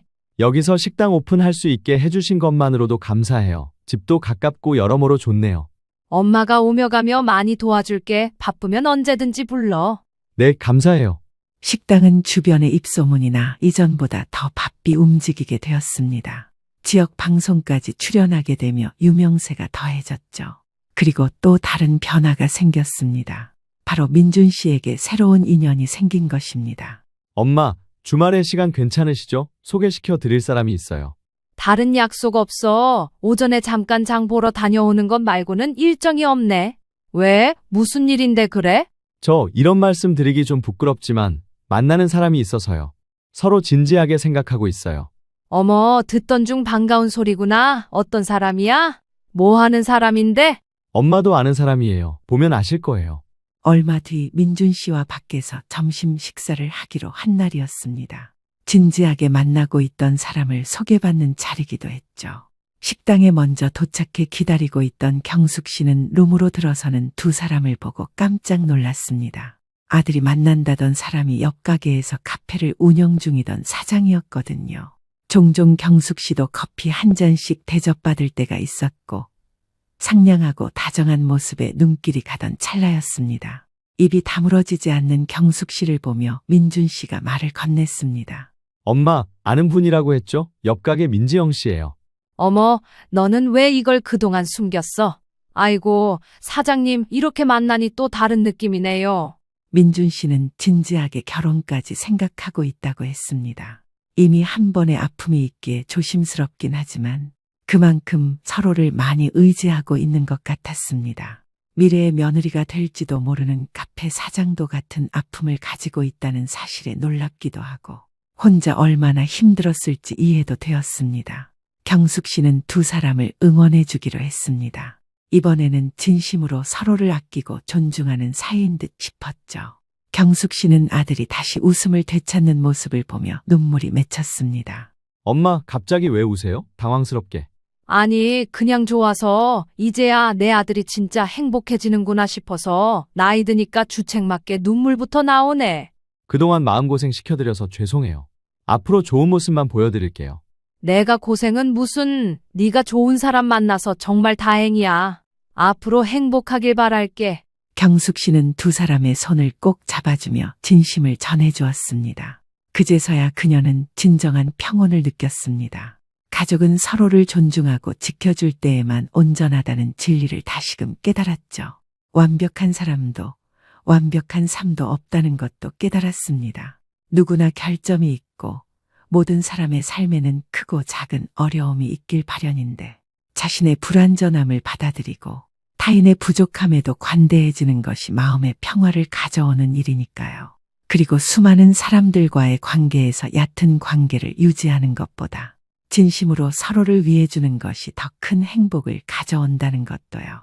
경숙 씨의 인생이 특별하고 화려하진 않지만 일상 속에서 커피 한 잔을 즐길 여유가 생긴 것, 마음이 평온해진 것과 가족과 함께 할 수 있다는 이 작은 것들이 진짜 행복임을 잘 알게 된 시간이었습니다.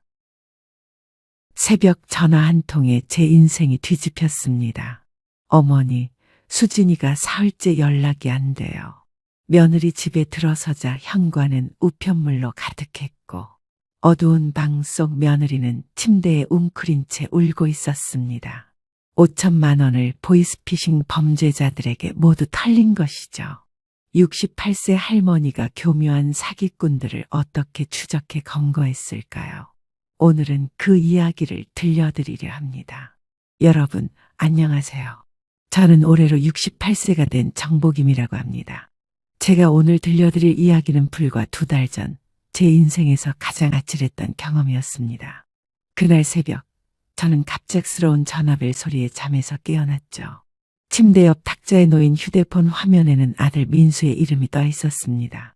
새벽에 전화라니 무슨 일인가 싶어 가슴이 철렁 내려앉았습니다. 떨리는 손으로 통화 버튼을 눌렀죠. 엄마, 지금 깨어 계세요? 죄송해요. 이런 시간에. 아들의 목소리는 평소와 달리 불안하게 떨리고 있었습니다. 듬직한 아들이 이렇게 당황한 목소리를 내는 건 처음이었죠. 저는 침대에서 일어나 앉으며 정신을 바짝 차렸습니다. 수진이가 사흘째 연락이 안 돼요. 회사도 무단결근하고 있대요. 순간 머릿속이 하얗게 변했습니다. 며느리 수진이는 대기업 마케팅 과장으로 일하는 똑똑하고 책임감 강한 아이였거든요. 무단결근이라니 그 아이답지 않은 행동이었습니다. 제가 아들에게 자세한 상황을 물어보니 장기 출장 중이라 며느리에게 안부차 전화를 했는데 받지 않았다는 겁니다. 그게 한두 번도 아니고 여러 번이다 보니 불안한 마음이 생겼답니다. 처음에는 야근이나 회식이려니 했는데 회사에 확인해 보니 사흘 전부터 출근하지 않았다는 겁니다. 휴대폰도 꺼져 있고 친정에도 연락해봤지만 모른다고 했답니다. 저는 불안한 마음을 애써 누르며 아들을 진정시켰습니다. 하지만 속으로는 온갖 걱정이 밀려왔죠. 요즘 세상이 얼마나 무서운데 혹시 무슨 사고라도 당한 건 아닐까 하는 생각에 잠이 완전히 달아났습니다. 엄마, 제가 경찰에 실종 신고를 하려고 하는데 어떻게 생각하세요? 저는 잠시 고민했습니다. 며느리와 저는 그다지 가까운 사이는 아니었어요. 결혼한 지 3년이 됐지만 수진이는 독립적인 성격이라 시댁과는 적당한 거리를 유지하려 했죠. 명절이나 가족 행사 때만 만나는 정도였습니다. 하지만 그래도 가족인데 이런 상황에서 가만히 있을 수는 없었습니다. 그때 문득 한 가지 생각이 떠올랐습니다. 며칠 전에 만든 김장김치와 젓갈이 아직 냉장고에 가득했거든요. 원래는 다음 주에 가져다 주려고 했는데 이참에 핑계 삼아 집에 가보는 게 어떨까 싶었습니다. 엄마, 듣고 계세요. 저는 결심을 굳히고 아들에게 말했습니다. 걱정하지 마. 어차피 내가 반찬도 가져다 줄 게 있으니 가볼게. 집에 무슨 단서라도 있을지 모르니까 내가 살펴보고 연락 줄게. 이상하다 싶으면 그때 바로 실종 신고하자. 아들은 처음에는 제가 고생할까봐 말렸지만 제가 고집을 부리자 결국 동의했습니다. 전화를 끊고 나서도 저는 한참 동안 잠을 이루지 못했습니다. 창밖은 아직 캄캄했고 시계는 새벽 5시를 가리키고 있었죠. 며느리에게 무슨 일이 생긴 걸까요? 평소에 그렇게 철두철미한 아이가 왜 갑자기 연락이 두절된 걸까요? 불안한 마음에 가슴이 쿵쾅거렸습니다. 아침 일찍 김치통과 반찬통을 가득 담은 카트를 끌고 아들 부부가 사는 아파트에 도착했습니다. 주차장에 들어서자마자 뭔가 이상한 기운이 느껴졌죠. 평소 같으면 출근 시간이라 분주해야 할 아파트 단지가 묘하게 술렁이고 있었습니다. 경비실 앞을 지나가는데 경비 아저씨가 저를 알아보고 인사를 건넸습니다. 이 아파트에는 명절 때마다 왔다 갔다 해서 얼굴을 아는 사이였거든요. 경비 아저씨가 걱정스러운 표정으로 물었습니다. 혹시 며느님 댁에 가시냐고요? 제가 그렇다고 하니까 한숨을 쉬며 요 며칠 이상한 사람들이 아파트를 돌아다닌다고 귀띔해 주었습니다. 정장 입은 남자들이 이 집 저 집 초인종을 누르며 뭔가를 물어본다는 거였죠. 저는 불안한 마음을 누르며 엘리베이터를 탔습니다. 12층에 내려서 복도를 걸어가는데 며느리네 집 현관 앞이 엉망이었습니다. 택배 상자 서너 개가 쌓여 있고 우편물들이 현관문 틈새로 삐져나와 있었죠. 분명 며칠은 집을 비웠다는 증거였습니다. 초인종을 여러 번 눌러봤지만 아무런 반응이 없었습니다.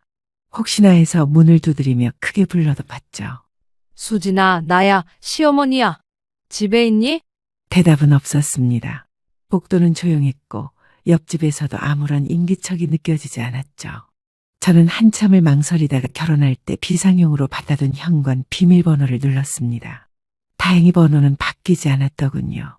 문이 열리자 집안에서 묵직한 공기가 흘러나왔습니다. 며칠 동안 환기가 안 된 특유의 답답한 냄새였죠. 저는 조심스럽게 현관문을 열고 안으로 들어갔습니다. 수진아, 집에 있니? 나왔어.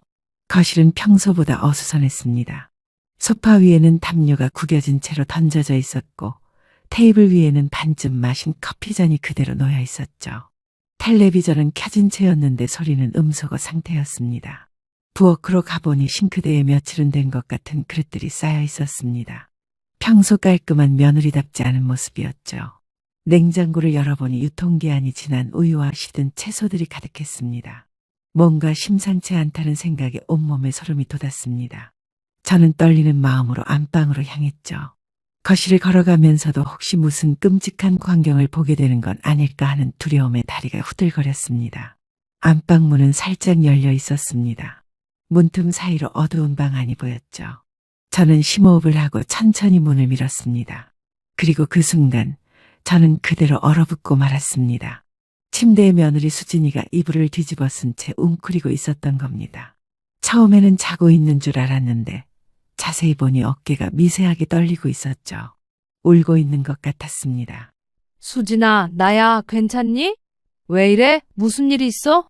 제 목소리에 수진이가 화들짝 놀라며 이불을 걷어냈습니다. 그 얼굴을 본 순간 저는 숨이 멎을 뻔했죠. 며느리의 얼굴은 초췌하기 그지없었습니다. 눈은 울어서 퉁퉁 부어 있었고 평소 단정하던 머리는 마구 헝클어져 있었죠. 어머니 어떡해. 목소리는 쉬어 있었고 입술은 바짝 말라 있었습니다. 며칠은 제대로 먹지도 자지도 못한 것 같았죠. 저는 며느리의 이런 모습을 처음 봤습니다. 평소에는 그렇게 당당하고 자신감 넘치던 아이가 이렇게 무너져 있다니. 저는 급하게 부엌으로 가서 따뜻한 물을 한 잔 가져왔습니다. 수진이는 떨리는 손으로 컵을 받아들고 조금씩 마셨죠. 저는 침대 끝에 앉아 며느리가 진정되기를 기다렸습니다. 한참을 말없이 있다가 수진이가 드디어 입을 열었습니다. 그런데 첫 마디부터 충격적이었죠. 어머니, 저 큰일 났어요. 정말 큰일 났어요. 그 말과 함께 수진이는 다시 울음을 터뜨렸습니다. 저는 당황했지만 일단 진정시키는 게 먼저였죠. 며느리의 등을 토닥이며 천천히 말해보라고 달랬습니다. 수진이가 떨리는 목소리로 이야기를 시작했습니다. 일주일 전 검찰청이라는 곳에서 전화가 왔다고 했죠. 수진이 명의로 된 계좌가 보이스피싱 범죄에 연루됐다는 내용이었습니다.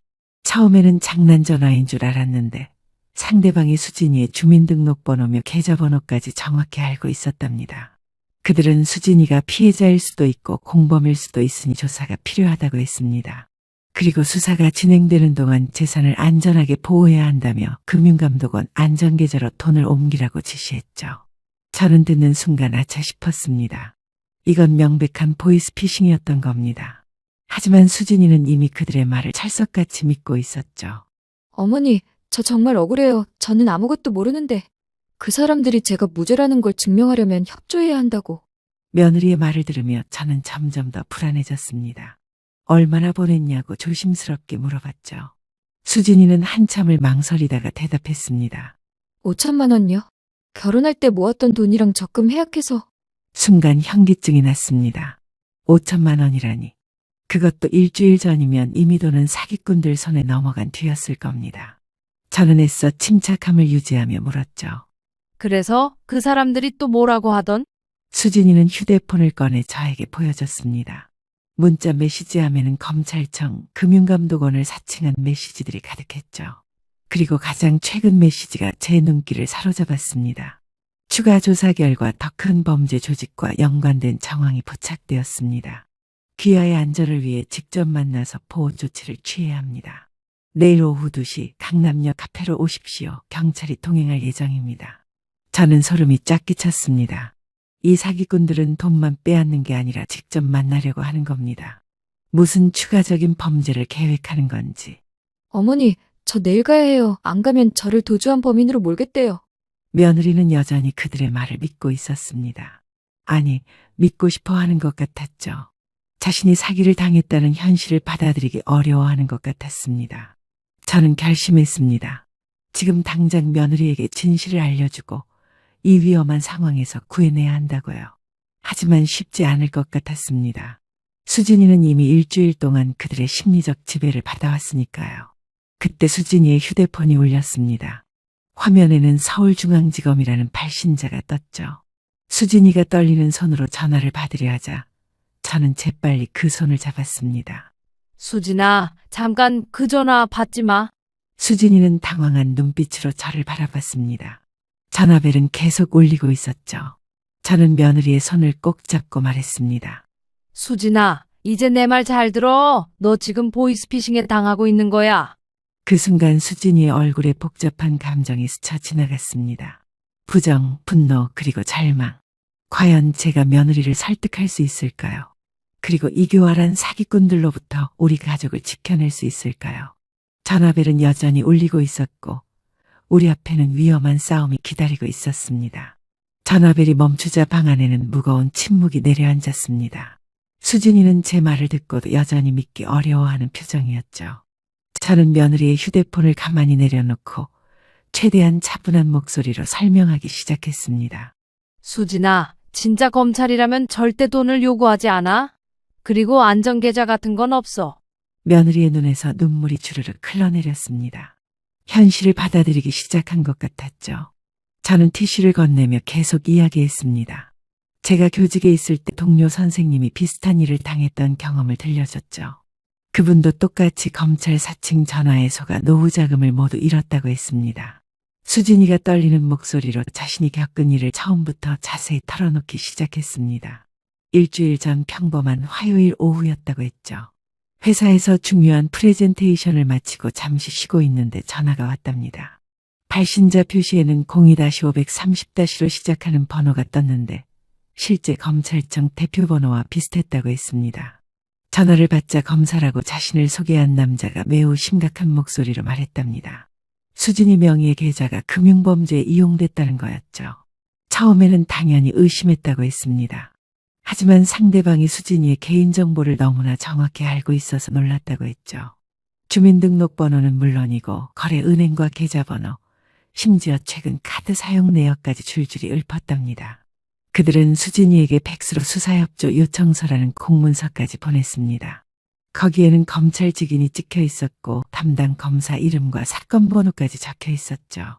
지금 생각하면 모두 위조였겠지만 그 순간에는 너무나 정교해서 의심할 여지가 없었다고 했습니다. 어머니, 저 정말 바보 같죠? 그런데 그들이 하는 말이 너무 논리적이었어요.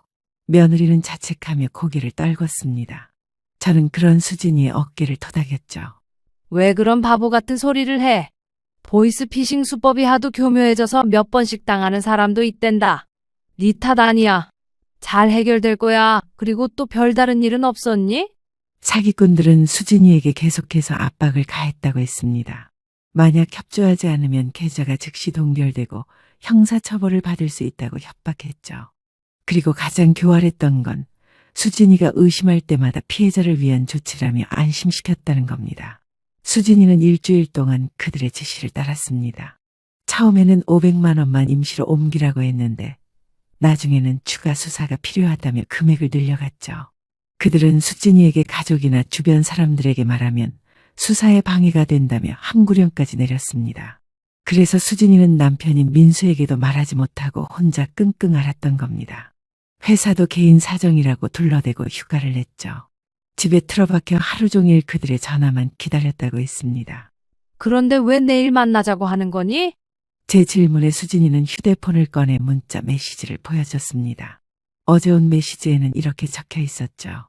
이수진 씨, 수사 결과 당신은 무고한 것으로 판명났습니다. 하지만 당신 명의로 추가 피해가 발생할 우려가 있어 보호 조치가 필요합니다.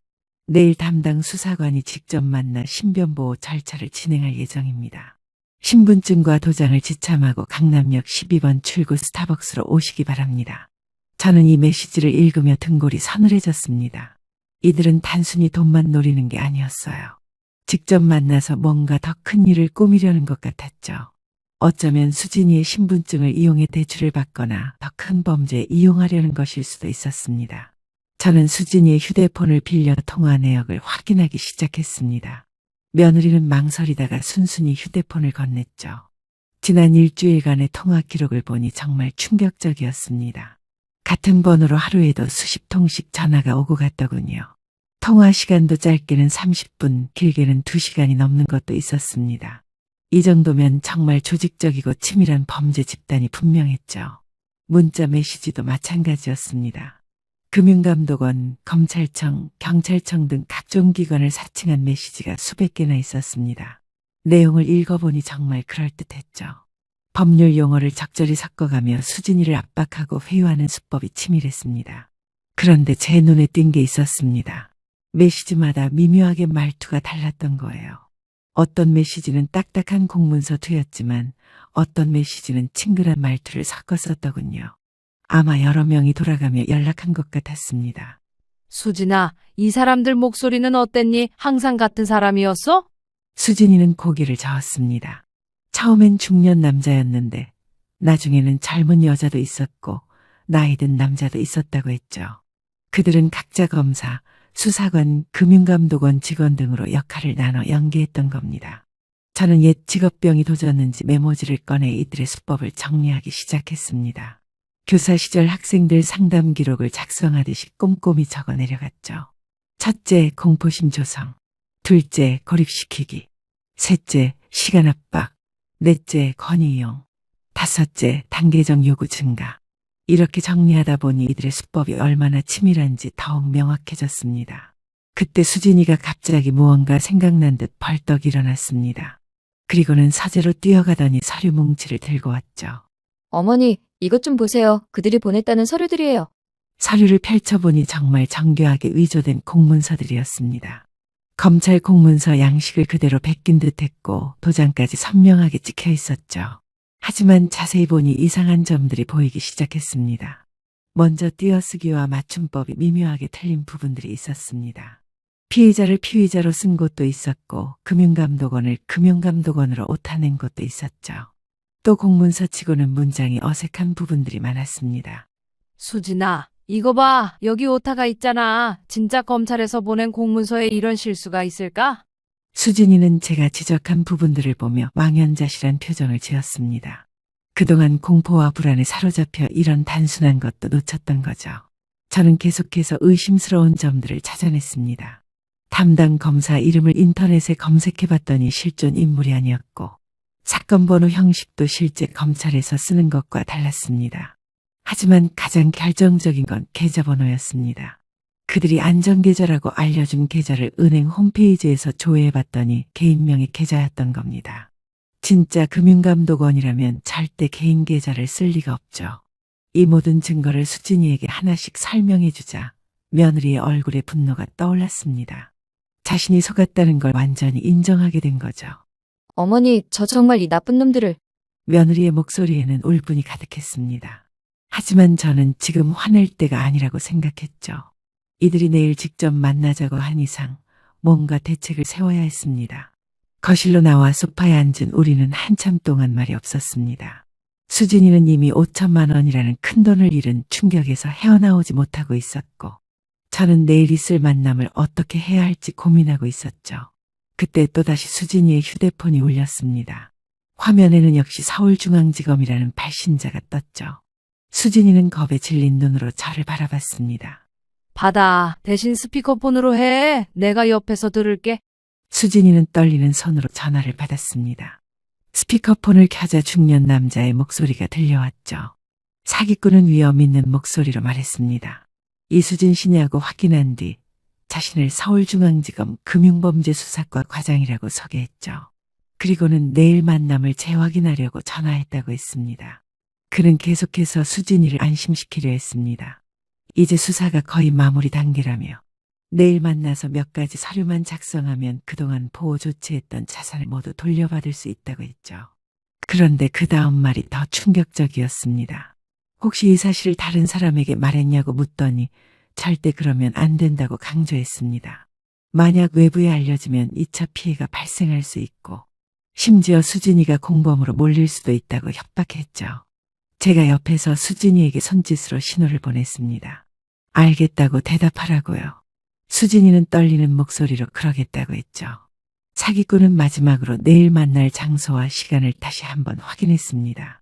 강남역 12번 출구 스타벅스 오후 2시. 그리고 꼭 혼자 오라고 당부했죠. 동행인이 있으면 보호 조치 절차가 복잡해진다는 핑계를 댔습니다. 전화를 끊고 나서 수진이는 완전히 겁에 질려 있었습니다. 어머니, 어떡해요? 안 가면 정말 저를 범인으로 모는 거 아닐까요? 저는 며느리의 손을 꼭 잡았습니다. 그리고 단호하게 말했죠.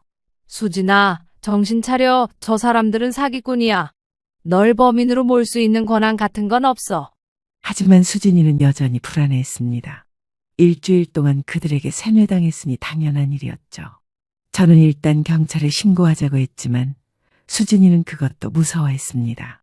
혹시 자신이 정말 잘못한 게 있는 건 아닐까 하는 두려움에 사로잡혀 있었던 거죠. 그때 제 머릿속에 한 가지 생각이 떠올랐습니다. 위험할 수도 있지만 이 사기꾼들을 잡을 수 있는 기회일 수도 있다는 생각이었죠. 수진아, 내가 대신 만나면 어떨까? 수진이는 깜짝 놀라며 저를 말렸습니다. 위험하다고 그럴 수 없다고 했죠. 하지만 저는 이미 마음을 굳히고 있었습니다. 내가 너인 척하고 가는 거야. 어차피 그 사람들은 널 직접 본 적이 없잖아. 물론 쉽지 않을 거란 걸 알았습니다. 나이 차이도 있고 목소리도 다르죠. 하지만 방법이 없는 건 아니었습니다. 마스크를 쓰고 모자를 눌렀으면 얼굴은 가릴 수 있을 테고 목이 아파서 말을 잘 못한다고 하면 될 것 같았죠. 수진이는 계속 반대했지만 저는 설득을 시작했습니다. 이대로 두면 피해자가 더 늘어날 거라고 우리가 뭔가 해야 한다고 말했죠. 그리고 가장 중요한 건 혼자 가는 게 아니라는 거였습니다. 수진아, 우리 같이 경찰에 신고하고 경찰이랑 함께 작전을 짜는 거야. 절대 혼자서는 안 해. 제 말에 수진이의 표정이 조금씩 변하기 시작했습니다. 두려움 속에서도 희망이 보이는 것 같았죠. 그런데 바로 그때 현관문이 열리는 소리가 들렸습니다. 우리는 깜짝 놀라 서로를 바라봤죠. 이 시간에 누가 오는 걸까요? 복도에서 발소리가 들리더니 곧 거실로 민수가 들어왔습니다. 아들은 우리를 보고는 놀란 표정을 지었죠. 엄마, 수진아? 무슨 일이야? 왜 이렇게? 민수는 수진이의 초췌한 모습을 보고는 달려와 아내를 안았습니다. 수진이는 그제야 참았던 울음을 터뜨렸죠.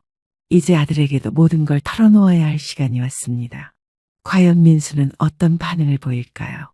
그리고 우리는 이 위험한 사기꾼들을 정말 잡을 수 있을까요? 민수야, 놀라지 말고 들어. 지금 이게 무슨 상황이냐면 수진이가 말이다. 민수에게 모든 사실을 털어놓은 후 우리 가족은 밤새 대책을 논의했습니다. 처음에 민수는 아내가 보이스피싱에 당했다는 사실을 받아들이기 힘들어했죠. 하지만 증거들을 하나씩 보여주자 분노와 자책감에 사로잡혔습니다. 그래도 다행인 건 민수가 IT 회사에서 일하다 보니 이런 사이버 범죄에 대해 어느 정도 알고 있었다는 거였습니다. 밤새 우리는 머리를 맞대고 계획을 세웠죠. 그리고 오늘 아침 일찍 우리는 관할 경찰서를 찾았습니다. 사이버 수사대 사무실은 생각보다 분주했습니다. 여기저기서 전화벨이 울리고 형사들이 바쁘게 움직이고 있었죠. 우리를 맞은 건 김 형사라는 중년 남성이었습니다. 인상이 좋고 믿음직스러워 보였죠. 요즘 이런 피해가 정말 많습니다. 걱정 많으셨겠어요. 김 형사는 우리 이야기를 차분히 들었습니다. 수진이가 당한 피해 상황을 설명하자 형사님은 고개를 끄덕이며 메모를 했죠. 특히 사기꾼들이 직접 만나자고 한 부분에서는 눈빛이 날카로워졌습니다. 형사님은 이런 경우가 흔하지 않다고 했습니다. 보통 보이스피싱범들은 절대 직접 만나지 않는데 이번엔 뭔가 다른 목적이 있는 것 같다고 했죠. 어쩌면 수진이의 신분증을 이용해 추가 범죄를 계획하고 있을 수도 있다고 경고했습니다. 제가 대신 만나겠다는 제안을 하자 김 형사는 처음엔 반대했습니다. 너무 위험하다는 거였죠. 하지만 제가 교사 출신이라는 걸 알고 또 이미 마음을 굳혔다는 걸 보고는 결국 동의했습니다. 그럼 철저히 준비해야 합니다. 혼자서는 절대 안 됩니다. 형사님은 작전을 설명했습니다. 제가 카페에 들어가기 전에 미리 형사들이 주변에 배치될 거라고 했죠. 그리고 제게 소형 녹음기를 줬습니다. 옷 안쪽에 부착하는 아주 작은 기기였죠. 민수는 자신의 스마트워치를 제게 줬습니다. 겉으로는 평범한 시계지만 위치 추적과 녹음 기능이 있다고 했죠. 위급할 때는 버튼을 3번 누르면 자동으로 경찰의 신호가 간다고 설명했습니다. 수진이는 자신의 신분증 사본과 도장을 건넸습니다. 물론 진짜는 아니고 복사본이었죠. 그리고 제게 자신이 평소에 쓰는 가방과 지갑도 빌려줬습니다. 최대한 자연스럽게 보이기 위해서였죠. 김 형사가 마지막으로 당부했습니다. 절대 무리하지 말고 위험하다고 느끼면 즉시 빠져나오라고요. 돈을 더 뺏기더라도 안전이 최우선이라고 강조했죠. 경찰서를 나온 후 우리는 강남역 근처 카페들을 미리 둘러봤습니다. 12번 출구 스타벅스는 2층에 있었는데 창문으로 거리가 잘 보이는 구조였습니다. 테이블 배치와 비상구 위치도 확인했죠. 정 회장님께도 도움을 요청했습니다. 경찰서장 출신이신 정 회장님은 이런 상황에서 주의할 점들을 자세히 알려주셨죠. 특히 범인들의 심리를 이용하는 방법에 대해 조언해 주셨습니다. 정 회장님은 경로당 친구분 중에 비슷한 피해를 당할 뻔한 분의 이야기를 들려주셨습니다. 그분은 다행히 은행원의 도움으로 피해를 막았다고 했죠. 이런 이야기를 들으니 더욱 각오가 단단해졌습니다. 점심 무렵 저는 집에서 마지막 준비를 했습니다. 평소보다 화장을 진하게 하고 수진이가 즐겨 입는 스타일의 옷을 골랐죠. 검은색 마스크와 모자로 얼굴을 최대한 가렸습니다. 거울을 보니 30대로 보이진 않았지만 그럭저럭 나이를 속일 수 있을 것 같았습니다. 집을 나서려던 찰나 김 형사님께 연락이 왔습니다. 정복임 씨, 아무래도 직접 나서는 건 좀 아닌 것 같습니다. 어떤 위험이 있을지도 모르고 저희 경찰 측에서 움직이는 게 나을 것 같아요. 형사님들이 이미 주변에 배치됐고 혹여나 만일의 사태를 대비해 예비 병력까지 준비가 완료된 상태라고 했습니다. 그리고는 결국 저 대신 젊은 여형사님이 수진이 역할을 하기로 했죠. 저는 근처 카페에서 무전기로 상황을 듣기로 했습니다. 어머님, 이 이어폰을 끼세요. 현장 상황을 실시간으로 들으실 수 있습니다. 저는 이어폰을 끼고 길 건너편 카페에 자리를 잡았습니다. 창밖으로 스타벅스 입구가 잘 보였죠. 민수와 수진이도 제 옆에 앉아 긴장한 표정으로 기다렸습니다. 1시 50분 여형사님이 스타벅스로 들어가는 모습이 보였습니다. 수진이가 평소 입던 스타일의 옷을 입고 비슷한 가방을 들고 있었죠. 멀리서 보면 정말 수진이처럼 보였습니다. 이어폰에서 여형사님의 목소리가 들렸습니다. 지금 들어갑니다. 창가 2번째 테이블에 앉겠습니다. 2시 5분 한 남자가 여형사님 테이블로 다가가는 게 보였습니다. 30대 후반쯤 되어 보이는 평범한 인상의 남자였죠. 정장을 입고 서류 가방을 들고 있어서 정말 공무원처럼 보였습니다. 이어폰에서 대화가 들려왔습니다. 남자가 낮은 목소리로 이수진 씨 맞냐고 묻자 여형사님이 고개를 끄덕이는 것 같았습니다. 남자는 자신을 서울중앙지검 수사관이라고 소개하며 가짜 신분증을 보여줬습니다. 이어폰을 통해 여형사님이 침착하게 대응하는 소리가 들렸죠. 김형사님이 제 옆에서 속삭였습니다. 서류를 자세히 보도록 유도하고 있습니다. 증거 수집 중이에요. 카페 창밖으로 보니 남자가 서류를 꺼내 설명하고 있었습니다. 여형사님은 고개를 끄덕이며 듣는 척하면서도 휴대폰으로 은밀히 촬영하고 있었죠. 저는 손에 땀을 쥐고 지켜봤습니다. 제가 직접 하는 것보다 훨씬 안전했지만 그래도 긴장됐습니다. 수진이도 제 손을 꼭 잡고 있었죠. 이어폰에서 여형사님이 쉰 목소리로 목이 아파서 말하기 힘들어요라고 하는 게 들렸습니다. 남자는 이해한다는 듯 고개를 끄덕였다고 김형사님이 설명했죠. 이제 중요한 얘기를 꺼내고 있습니다. 김형사님이 귀를 기울였습니다. 남자가 목소리를 낮춰 뭔가 설명하는 게 보였습니다.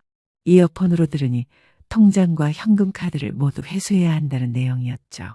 국제금융범죄 조직이 관련되어 있어서 추가 보호 조치가 필요하다는 거였습니다. 저는 속으로 혀를 찼습니다.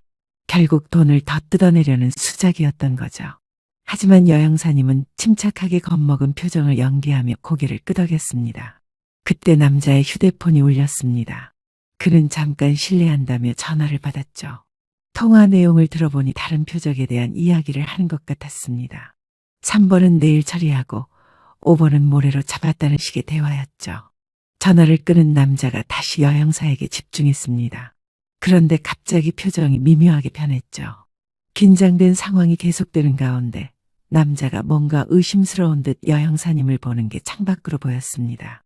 이어폰에서 남자의 목소리가 들렸습니다. 이수진 씨, 실례지만 나이가 어떻게 되시죠? 순간 카페 안에 우리 모두가 긴장했습니다. 하지만 여형사님은 침착하게 35이요. 왜 그러세요? 라고 대답했죠. 김형사님이 무전기로 다른 형사들에게 지시했습니다. 의심하는 것 같다. 대기하라. 다행히 남자는 고개를 끄덕이며 미안하다고 했습니다. 요즘 신분 도용이 많아서 확인차 물어본 거라고 했죠. 여형사님이 재빨리 신분증 사본을 보여주자 남자는 안심하는 듯 했습니다. 이어서 여형사님이 떨리는 손으로 빨리 끝내고 싶어요. 너무 무서워요라고 말하자 남자의 경계심이 완전히 풀린 것 같았습니다. 그때 뭔가 작은 소동이 있었습니다. 여형사님이 일부러 가방을 떨어뜨린 거였죠. 남자가 도와주려고 몸을 숙이는 사이 김형사님이 빠르게 설명했습니다. 가방 안에 소형 카메라가 있어요. 서류 가방 내부를 촬영하는 중입니다. 정말 치밀한 작전이었습니다. 이어폰으로 들으니 남자의 서류 가방 안에서 여러 개의 신분증과 서류들이 보인다고 했죠. 다른 피해자들의 것으로 추정됐습니다. 여형사님이 다시 자리에 앉자 남자는 본격적으로 요구사항을 말하기 시작했습니다. 보유한 모든 계좌 정보와 잔액을 적으라는 거였죠. 저는 옆에서 조마조마한 마음으로 지켜봤습니다. 여형사님이 김형사님이 미리 준비한 가짜 정보를 적는 게 보였습니다. 국민은행에 3천만 원, 신한은행에 2천만 원. 남자의 눈이 탐욕스럽게 빛났습니다. 그는 즉시 은행에 가서 인출해야 한다고 재촉했죠. 김형사님이 무전기로 지시했습니다. 지금이다. 모든 팀 준비. 여형사님이 당황한 척하며 지금 당장이요. 이렇게 많은 돈을 이라고 물었습니다. 남자는 고개를 끄덕이며 서둘렀습니다. 시간이 없다고 범죄 조직이 먼저 손을 쓰면 늦는다고 압박했죠. 그러면서 자리에서 일어나 여형사님을 재촉했습니다. 바로 그때였습니다. 김형사님이 고고고 신호를 내렸고 카페 곳곳에서 형사들이 일제히 움직였습니다. 창밖으로 보니 스타벅스 안이 순식간에 소란스러워졌습니다. 거기 움직이지 마세요. 경찰입니다. 남자가 도망치려 했지만 이미 늦었습니다. 형사들이 순식간에 그를 제압했죠. 카페 안 손님들이 놀라서 소리치는 게 여기까지 들렸습니다. 체포되는 와중에도 남자는 계속 발뺌했습니다. 자신은 진짜 검사라고 이건 모함이라고 소리쳤죠. 하지만 그의 가방에서 나온 가짜 신분증들과 피해자 명단이 모든 걸 말해주고 있었습니다. 몇 분 후 김형사님이 우리가 있는 곳으로 왔습니다. 정말 수고하셨습니다. 덕분에 중요한 증거를 확보했어요. 여형사가 완벽하게 임무를 수행했습니다. 저는 그제야 긴장이 풀리며 안도의 한숨을 쉬었습니다. 수진이는 제 손을 꼭 잡으며 눈물을 글썽였죠. 민수도 안도의 표정을 지었습니다. 저는 창밖으로 체포된 남자가 경찰차에 타는 모습을 지켜봤습니다. 제가 직접 하지는 않았지만 우리 가족이 함께 이 위험한 범죄자를 잡는 데 기여했다는 사실이 뿌듯했습니다. 그때 체포된 남자의 휴대폰이 울렸습니다. 화면에는 팀장이라는 이름이 떴죠. 김영사님의 눈빛이 번뜩였습니다. 이제 진짜 사냥이 시작되는 순간이었습니다. 카페에서 체포된 남자는 경찰서로 연행되었습니다. 저와 민수와 수진이도 김영사님과 함께 사이버 수사대 사무실로 이동했죠. 사무실 한쪽 벽면에는 여러 대의 모니터가 설치되어 있었고 형사들이 분주하게 키보드를 두드리고 있었습니다. 김영사님이 저희를 회의실로 안내했죠. 형사님은 노트북을 펼치며 설명을 시작했습니다.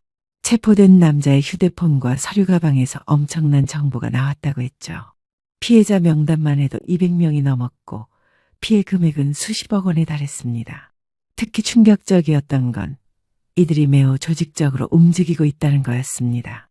체포된 남자는 수금책에 불과했고 위에는 팀장, 부장, 그리고 총책이 있다고 했죠.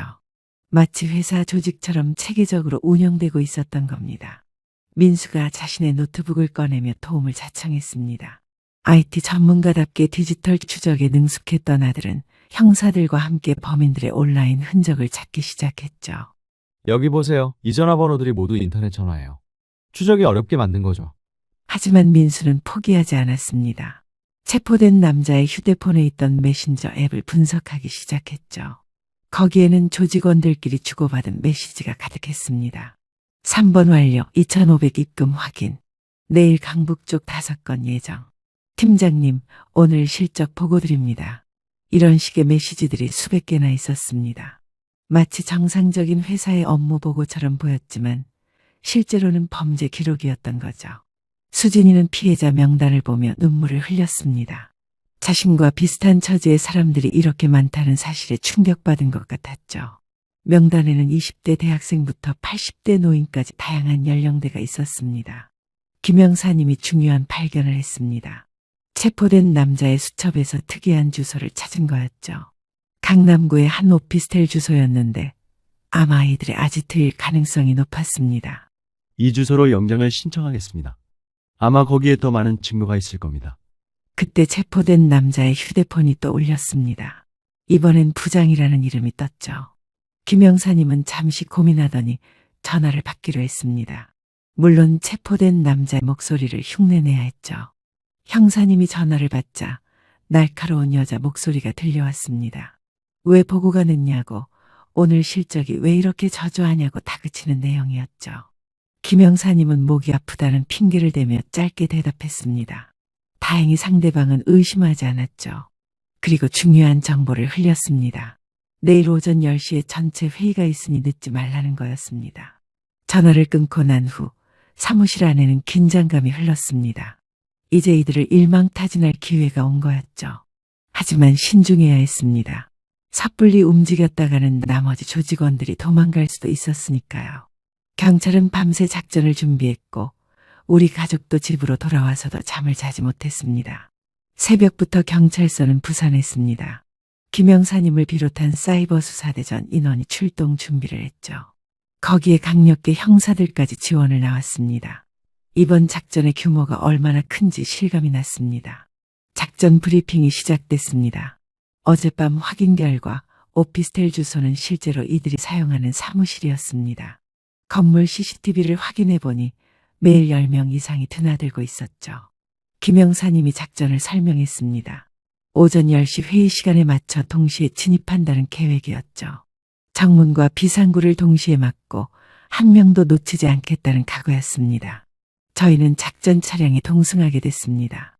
물론 안전을 위해 현장에서는 떨어진 곳에서 대기하기로 했죠. 하지만 무전기를 통해 실시간으로 상황을 들을 수 있었습니다. 오전 9시 30분 작전 차량들이 오피스텔 주변에 도착했습니다. 형사들은 일반인으로 위장하고 건물 곳곳에 배치됐죠. 저희는 길 건너편 카페에서 대기하며 상황을 지켜봤습니다. 9시 45분 무전기에서 보고가 들려왔습니다. 조직원으로 보이는 사람들이 하나둘씩 도착하고 있다는 내용이었죠. 정장을 입은 사람들이 자연스럽게 건물로 들어가는 모습이 보였습니다. 9시 55분 김영사님의 목소리가 들렸습니다. 현재까지 8명이 진입했고 더 기다렸다가 10시 5분에 진입하겠다는 짓이었죠. 최대한 많은 조직원을 잡기 위해서였습니다. 드디어 10시 5분이 됐습니다. 김영사님의 고고고 신호와 함께 형사들이 일제히 움직였죠. 저희가 있던 카페에서도 형사들이 뛰어가는 모습이 보였습니다. 무전기에서는 긴박한 상황이 전해졌습니다. 약 10분 후 첫 번째 호송 차량이 나타났습니다. 수갑을 찬 사람들이 줄줄이 차에 탔죠. 그 중에는 젊은 여자도 있었고 나이 든 남자도 있었습니다. 겉모습만 봐서는 평범한 회사원들 같았습니다. 저 사람들이 정말 믿기지 않네요. 수진이도 복잡한 표정으로 그들을 바라봤습니다. 가해자들이지만 어쩐지 평범해 보이는 모습에 더욱 섬뜩함을 느낀 것 같았죠. 30분쯤 지났을까요? 김영사님이 밝은 표정으로 카페로 들어왔습니다. 대성공입니다. 총 11명을 검거했고 증거물도 대량으로 확보했습니다. 형사님의 설명에 따르면 사무실에는 컴퓨터 20대와 서류 수백 박스가 있었다고 합니다. 그리고 금고에서는 현금 3억 원이 발견됐죠. 모두 피해자들에게서 빼앗은 돈이었습니다. 특히 중요한 건 이들의 조직도와 범죄 매뉴얼을 발견했다는 거였습니다. A4 용지 100장이 넘는 분량으로 어떻게 피해자를 속이고 압박하는지 상세히 적혀 있었다고 했죠. 저는 그 이야기를 들으며 소름이 끼쳤습니다. 이들은 정말로 사람의 마음을 가지고 노는 악마들이었던 겁니다. 그런 조직적인 범죄 집단을 막아낸 것이 다행이면서도 또 얼마나 많은 피해자가 있을지 걱정됐습니다. 정 회장님도 소식을 듣고 찾아오셨습니다. 박수를 치시며 잘했다고 칭찬해 주셨죠. 그리고 이런 일이 다시는 일어나지 않도록 노인들을 대상으로 교육을 해야겠다고 하셨습니다. 이제 마지막 관문이 남았습니다. 바로 이들 중에서 진짜 총책을 찾아내는 일이었죠. 과연 이 거대한 범죄 조직의 우두머리는 누구일까요?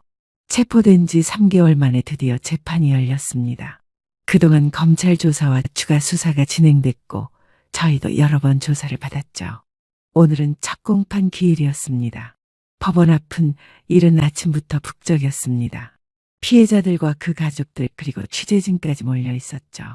이 사건이 얼마나 사회적 파장이 컸는지 실감이 났습니다. 법정 안으로 들어가니 이미 많은 사람들이 자리를 채우고 있었습니다. 방청석에는 다른 피해자분들도 많이 오셨더군요. 서로 눈인사를 나누며 같은 아픔을 공유하는 느낌이었습니다. 잠시 후 피고인들이 들어왔습니다. 총 11명이 나란히 피고인석에 앉았죠. 그중 맨 앞에 앉은 50대 남자가 바로 총책이었습니다. 겉보기엔 점잖은 중년 신사 같았지만 그가 바로 이 모든 범죄의 설계자였던 거죠. 재판이 시작되고 검사가 공소사실을 읽기 시작했습니다. 그 내용은 정말 충격적이었죠. 3년간 전국에서 500명 이상을 속여 100억 원이 넘는 돈을 빼앗았다는 거였습니다. 검사는 이들의 수법을 상세히 설명했습니다. 교묘한 심리조작, 체계적인 역할 분담, 그리고 치밀한 증거 인멸까지. 듣고 있자니 정말 영화 같은 이야기였지만 이게 모두 현실이었던 거죠. 수진이가 증인으로 나섰습니다. 처음엔 많이 떨렸지만 용기를 내어 자신이 당한 일을 상세히 증언했죠. 어떻게 속았는지, 얼마나 고통스러웠는지를 담담하게 이야기했습니다. 저는 똑똑한 사람이라고 자부했어요. 그런데 완전히 무너졌습니다. 수진이의 증언에 방청석 여기저기서 흐느끼는 소리가 들렸습니다. 같은 아픔을 겪은 사람들이었겠죠. 저도 며느리가 대견하면서도 마음이 아팠습니다. 이어서 제가 증인으로 나섰습니다. 어떻게 며느리를 구하게 됐는지, 범인을 잡기 위해 어떤 노력을 했는지 설명했죠. 특히 제가 직접 범인을 만나러 간 이야기를 할 때는 법정 안이 술렁였습니다. 가족을 지키기 위해서라면 뭐든 할 수 있습니다.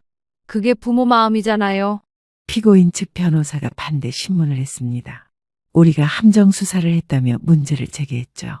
하지만 판사는 정당한 수사 협조였다며 일축했습니다. 가장 충격적이었던 건 총책의 진술이었습니다. 그는 끝까지 자신은 단순히 콜센터를 운영했을 뿐이라고 발뺌했죠. 모든 책임을 부하들에게 떠넘기려 했습니다. 하지만 검찰이 확보한 증거는 확실했습니다. 그의 컴퓨터에서 나온 파일들, 통장 내역 그리고 부하들의 증언까지. 모든 게 그가 주범임을 가리키고 있었죠. 재판장이 말했습니다. 다음 기일에 선고를 하겠다고요. 하지만 이미 분위기는 정해진 것 같았습니다. 피고인들의 죄가 너무나 명백했으니까요. 법정을 나오며 김영사님이 다가왔습니다. 수고하셨습니다. 덕분에 많은 사람들이 구원받았어요. 하지만 저는 알고 있었습니다. 이게 끝이 아니라는 걸요. 어딘가에서는 또 다른 사기꾼들이 선량한 사람들을 노리고 있을 겁니다. 그때 수진이가 제 팔을 꽉 잡으며 말했습니다. 어머니, 저 이제 알았어요. 가족이 얼마나 소중한지. 그 말에 저도 모르게 눈물이 났습니다. 이 사건을 통해 우리 가족은 더욱 단단해졌던 거죠. 드디어 선고가 났습니다. 총책은 징역 15년, 나머지 조직원들도 5년에서 10년의 실형을 받았죠. 법정에서 판결문을 읽는 순간 피해자들 사이에서 안도의 한숨이 흘러나왔습니다. 정의가 실현된 순간이었죠. 오늘은 토요일 오후, 오랜만에 온 가족이 저희 집에 모였습니다. 수진이가 직접 장을 봐서 음식을 준비하겠다고 나섰죠. 예전 같으면 상상도 못할 일이었습니다. 부엌에서 수진이가 김치찌개를 끓이는 모습을 지켜보며 저는 많은 생각이 들었습니다. 불과 몇 달 전만 해도 서먹했던 며느리가 이제는 정말 딸처럼 느껴졌죠. 고난을 함께 겪으며 진짜 가족이 된 것 같았습니다. 어머니, 간 좀 봐주세요. 제가 한 게 맛있을지 모르겠어요. 제가 국물을 맛보니 조금 싱거웠습니다. 하지만 그 정성이 느껴져서 마음이 따뜻해졌죠. 된장을 조금 더 넣어주라고 알려주며 요리하는 방법을 하나하나 가르쳐줬습니다. 거실에서는 민수가 노트북으로 무언가를 열심히 만들고 있었습니다. 가까이 가서 보니 보이스피싱 예방 가이드라는 제목의 문서였죠. 아들은 이번 일을 계기로 사이버 범죄 예방 활동에 관심을 갖게 됐다고 했습니다. 엄마, 이거 봐. 누구나 쉽게 이해할 수 있도록 만들었어. 화면에는 그림과 함께 알기 쉽게 설명된 내용들이 있었습니다. 검찰이나 경찰은 절대 전화로 돈을 요구하지 않는다. 안전계좌라는 건 없다. 가족과 먼저 상의하라 등의 내용이었죠. 정 회장님도 오셨습니다. 손에는 과일 바구니를 들고 계셨죠. 거실에 앉으시더니 저희 가족을 흐뭇하게 바라보셨습니다. 복임 씨, 정말 대단한 일을 하셨어요. 덕분에 우리 동네가 더 안전해졌습니다. 정 회장님은 이번 일을 계기로 아파트 경로당에서 매주 보이스피싱 예방 교육을 하기로 했다고 전했습니다. 그리고 저보고 강사로 와달라고 부탁하셨죠. 저는 흔쾌히 수락했습니다. 제 경험이 다른 분들께 도움이 된다면 기쁜 일이니까요. 식사 시간이 되어 다 같이 둘러앉았습니다. 수진이가 만든 김치찌개와 제가 준비한 반찬들이 식탁에 올랐죠. 평범한 저녁 식사였지만 그 어느 때보다 특별하게 느껴졌습니다. 수진이가 젓가락을 들다가 갑자기 눈물을 글썽였습니다. 우리가 놀라서 물으니 행복해서 그렇다고 했죠. 이렇게 가족이 함께 밥을 먹는 게 얼마나 소중한 건지 이제 알았어요. 그 말에 저도 가슴이 뭉클해졌습니다. 사실 수진이는 이번 일로 회사에서도 힘든 시간을 보냈습니다. 다행히 회사에서는 피해자인 수진이를 이해하고 지원해줬지만 스스로 자책하는 마음이 컸던 거죠. 민수가 아내의 손을 꼭 잡으며 말했습니다. 앞으로는 일만 하지 말고 가족과 더 많은 시간을 보내겠다고요. 그동안 너무 일에만 매달려서 가족을 소홀히 했던 걸 반성한다고 했습니다. 저는 그런 아들과 며느리를 보며 생각했습니다. 때로는 위기가 기회가 되기도 한다는 걸요. 이번 사건으로 우리 가족은 서로를 더 이해하고 아끼게 됐으니까요. 김영사님께서 전화를 주셨습니다. 이번 사건으로 전국적으로 500명이 넘는 피해자가 확인됐고 피해 금액 중 일부를 회수할 수 있게 됐다는 소식이었죠. 수진이도 일부라도 돌려받을 수 있다니 정말 다행이었습니다. 저녁 식사를 마치고 다 같이 거실에 모여 차를 마셨습니다. 창밖으로는 노을이 아름답게 지고 있었죠. 평화로운 일상이 얼마나 감사한지 새삼 느꼈습니다. 그리고 시간이 흘러 오늘 제가 경로당에서 첫 번째 보이스피싱 예방 교육을 하는 날이었습니다. 아침 일찍부터 준비한 자료를 들고 경로당으로 향했죠. 민수가 만들어준 PPT 자료와 함께 실제 사례를 준비했습니다. 경로당에는 벌써 30명이 넘는 어르신들이 모여 계셨습니다. 다들 이번 사건을 알고 계셔서 관심이 높았죠. 저를 영웅처럼 대해주시는 게 조금 부담스러웠지만 그만큼 책임감도 느꼈습니다. 안녕하세요. 여러분, 오늘은 제가 직접 겪은 일을 바탕으로 보이스피싱을 예방하는 방법을 알려드리려고 합니다. 어르신들의 눈빛이 반짝였습니다. 다들 자식들이 걱정돼서 오신 분들이 많았죠. 어떤 분은 이미 비슷한 전화를 받았다고 하시더군요. 저는 먼저 보이스피싱의 종류부터 설명했습니다. 검찰 사칭, 경찰 사칭, 자녀 납치 사칭 등 다양한 수법이 있다고 했죠. 그리고 가장 중요한 건 절대 당황하지 말고 전화를 끊은 후 가족과 상의하라고 강조했습니다. 한 할머니가 손을 들고 질문하셨습니다. 자기도 얼마 전에 손자를 사칭한 전화를 받았는데 너무 비슷해서 속을 뻔했다고요. 다행히 진짜 손자에게 바로 전화해서 확인했다고 하셨습니다. 이런 실제 사례들을 들으며 교육은 더욱 생생해졌습니다. 어르신들도 서로의 경험을 나누며 정보를 공유했죠. 제가 특별히 강조한 건 의심하는 습관이었습니다. 아무리 급하고 무서운 상황이라도 일단 의심하고 확인하는 습관을 가져야 한다고 했죠. 그리고 혼자 결정하지 말고 꼭 주변의 도움을 요청하라고 당부했습니다. 교육이 끝난 후 많은 분들이 고맙다고 인사하셨습니다. 어떤 할아버지는 오늘 배운 내용을 자녀들에게도 알려줘야겠다고 하셨죠. 정 회장님이 저를 경로당 사무실로 안내하셨습니다. 그곳에는 지역 신문 기자가 기다리고 있었죠. 이번 사건과 예방교육에 대한 기사를 쓰고 싶다고 했습니다. 기자분은 저에게 여러 가지를 물어봤습니다. 어떻게 그런 용기를 냈는지, 앞으로의 계획은 무엇인지 등이었죠. 저는 특별한 용기가 아니라 가족을 지키고 싶은 마음뿐이었다고 답했습니다. 인터뷰를 마치고 집으로 돌아오는 길에 수진이에게서 전화가 왔습니다. 어머니, 교육 잘하셨어요? 저도 회사에서 동료들에게 이야기했더니 다들 놀라워하더라고요. 수진이도 이제는 자신의 경험을 부끄러워하지 않고 다른 사람들에게 경각심을 주는데 활용하고 있었습니다. 정말 대견한 일이었죠. 집에 도착하니 현관문에 작은 선물 상자가 놓여 있었습니다. 상자를 열어보니 이번 사건으로 피해를 면한 한 가족이 보낸 감사 선물이었습니다. 그들도 저희 이야기를 듣고 조심해서 피해를 막을 수 있었다고 했죠. 이런 작은 보람들이 제게는 큰 힘이 됐습니다. 비록 끔찍한 사건이었지만 그로 인해 더 많은 사람들을 도울 수 있게 된 것이 감사했습니다.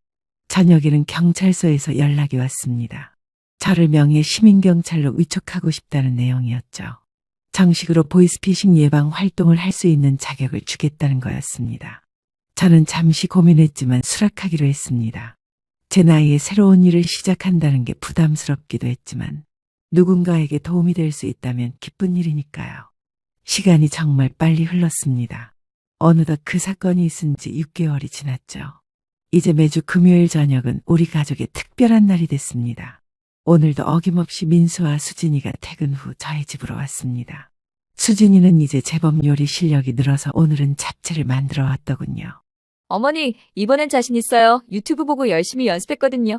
정말로 잡채는 훌륭했습니다. 당면도 불지 않았고 간도 딱 맞았죠. 제가 칭찬하자 수진이가 아이처럼 좋아했습니다. 이런 소소한 일상이 얼마나 행복한지 모릅니다. 민수는 오늘도 노트북을 가져왔습니다.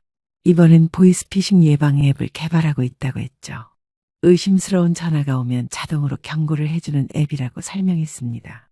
수진이가 겪은 일이 다른 사람들에게는 일어나지 않았으면 좋겠어요. 아들의 그런 마음이 정말 자랑스러웠습니다. 일만 알던 아들이 이제는 사회에 도움이 되는 일을 찾아서 하고 있으니까요. 저녁을 먹으며 우리는 일주일 동안 있었던 일들을 나눴습니다. 수진이는 회사에서 승진했다는 기쁜 소식을 전했고 민수는 앱 개발이 거의 마무리 단계라고 했죠. 그리고 민수가 만들었던 PPT 자료를 수진이의 회사에서도 활용하고 있다고 했습니다. 저도 이번 주에 있었던 일을 이야기했습니다. 경로당 교육이 입소문을 타서 이제는 다른 동네에서도 초청이 온다고 했죠. 벌써 50회가 넘는 교육을 했고 실제로 피해를 예방한 사례도 여러 건 있었습니다. 정 회장님도 가끔 연락을 주십니다. 얼마 전에는 경찰청에서 감사장을 받으셨다고 자랑하셨죠. 우리 아파트가 보이스피싱 예방 모범 사례로 선정됐다는 거였습니다. 식사를 마치고 다 같이 산책을 나갔습니다. 아파트 단지를 한 바퀴 도는 것도 이제는 우리 가족의 루틴이 됐죠. 가을 저녁 공기가 상쾌했습니다. 산책하다가 경비 아저씨를 만났습니다. 그 아저씨도 저희를 알아보고 반갑게 인사하셨죠. 요즘은 수상한 사람이 없어서 안심이라고 하셨습니다. 집으로 돌아와 차를 마시며 TV를 봤습니다. 뉴스에서는 또 다른 보이스피싱 사건을 보도하고 있었죠. 하지만 이제는 예전처럼 무섭지 않았습니다. 우리가 알고 대비하면 막을 수 있다는 걸 알게 됐으니까요. 수진이가 갑자기 무언가 생각난 듯 가방에서 봉투를 꺼냈습니다. 어머니, 이거 작은 선물이에요. 항상 감사한 마음 어떻게 표현해야 할지 몰랐는데. 봉투 안에는 온천 여행 상품권이 들어있었습니다. 다음 달에 가족 모두 함께 가자는 거였죠. 저는 그 마음이 너무 고마워서 며느리를 꼭 안아줬습니다. 수진아, 이제 정말 우리 딸이나 다름없구나. 고마워. 창밖으로는 별이 총총한 가을밤 하늘이 펼쳐져 있었습니다. 6개월 전 그 끔찍했던 사건이 이제는 먼 옛날 일처럼 느껴졌죠. 하지만 저는 잊지 않고 있습니다. 그 일이 있었기에 우리 가족이 더 단단해졌고 제가 더 많은 사람들을 도울 수 있게 됐다는 걸요. 여러분, 이것이 제가 겪은 이야기입니다. 보이스피싱은 누구에게나 일어날 수 있는 일입니다. 하지만 가족이 함께라면, 서로를 믿고 의지한다면 충분히 이겨낼 수 있습니다. 무엇보다 중요한 건 의심하는 습관과 가족과의 소통입니다. 아무리 급한 일이라도, 아무리 무서운 협박을 받아도 혼자 결정하지 마세요. 이 이야기가 여러분께 작은 도움이 되길 바라며 모든 가정의 평화와 행복이 가득하길 기원합니다. 감사합니다.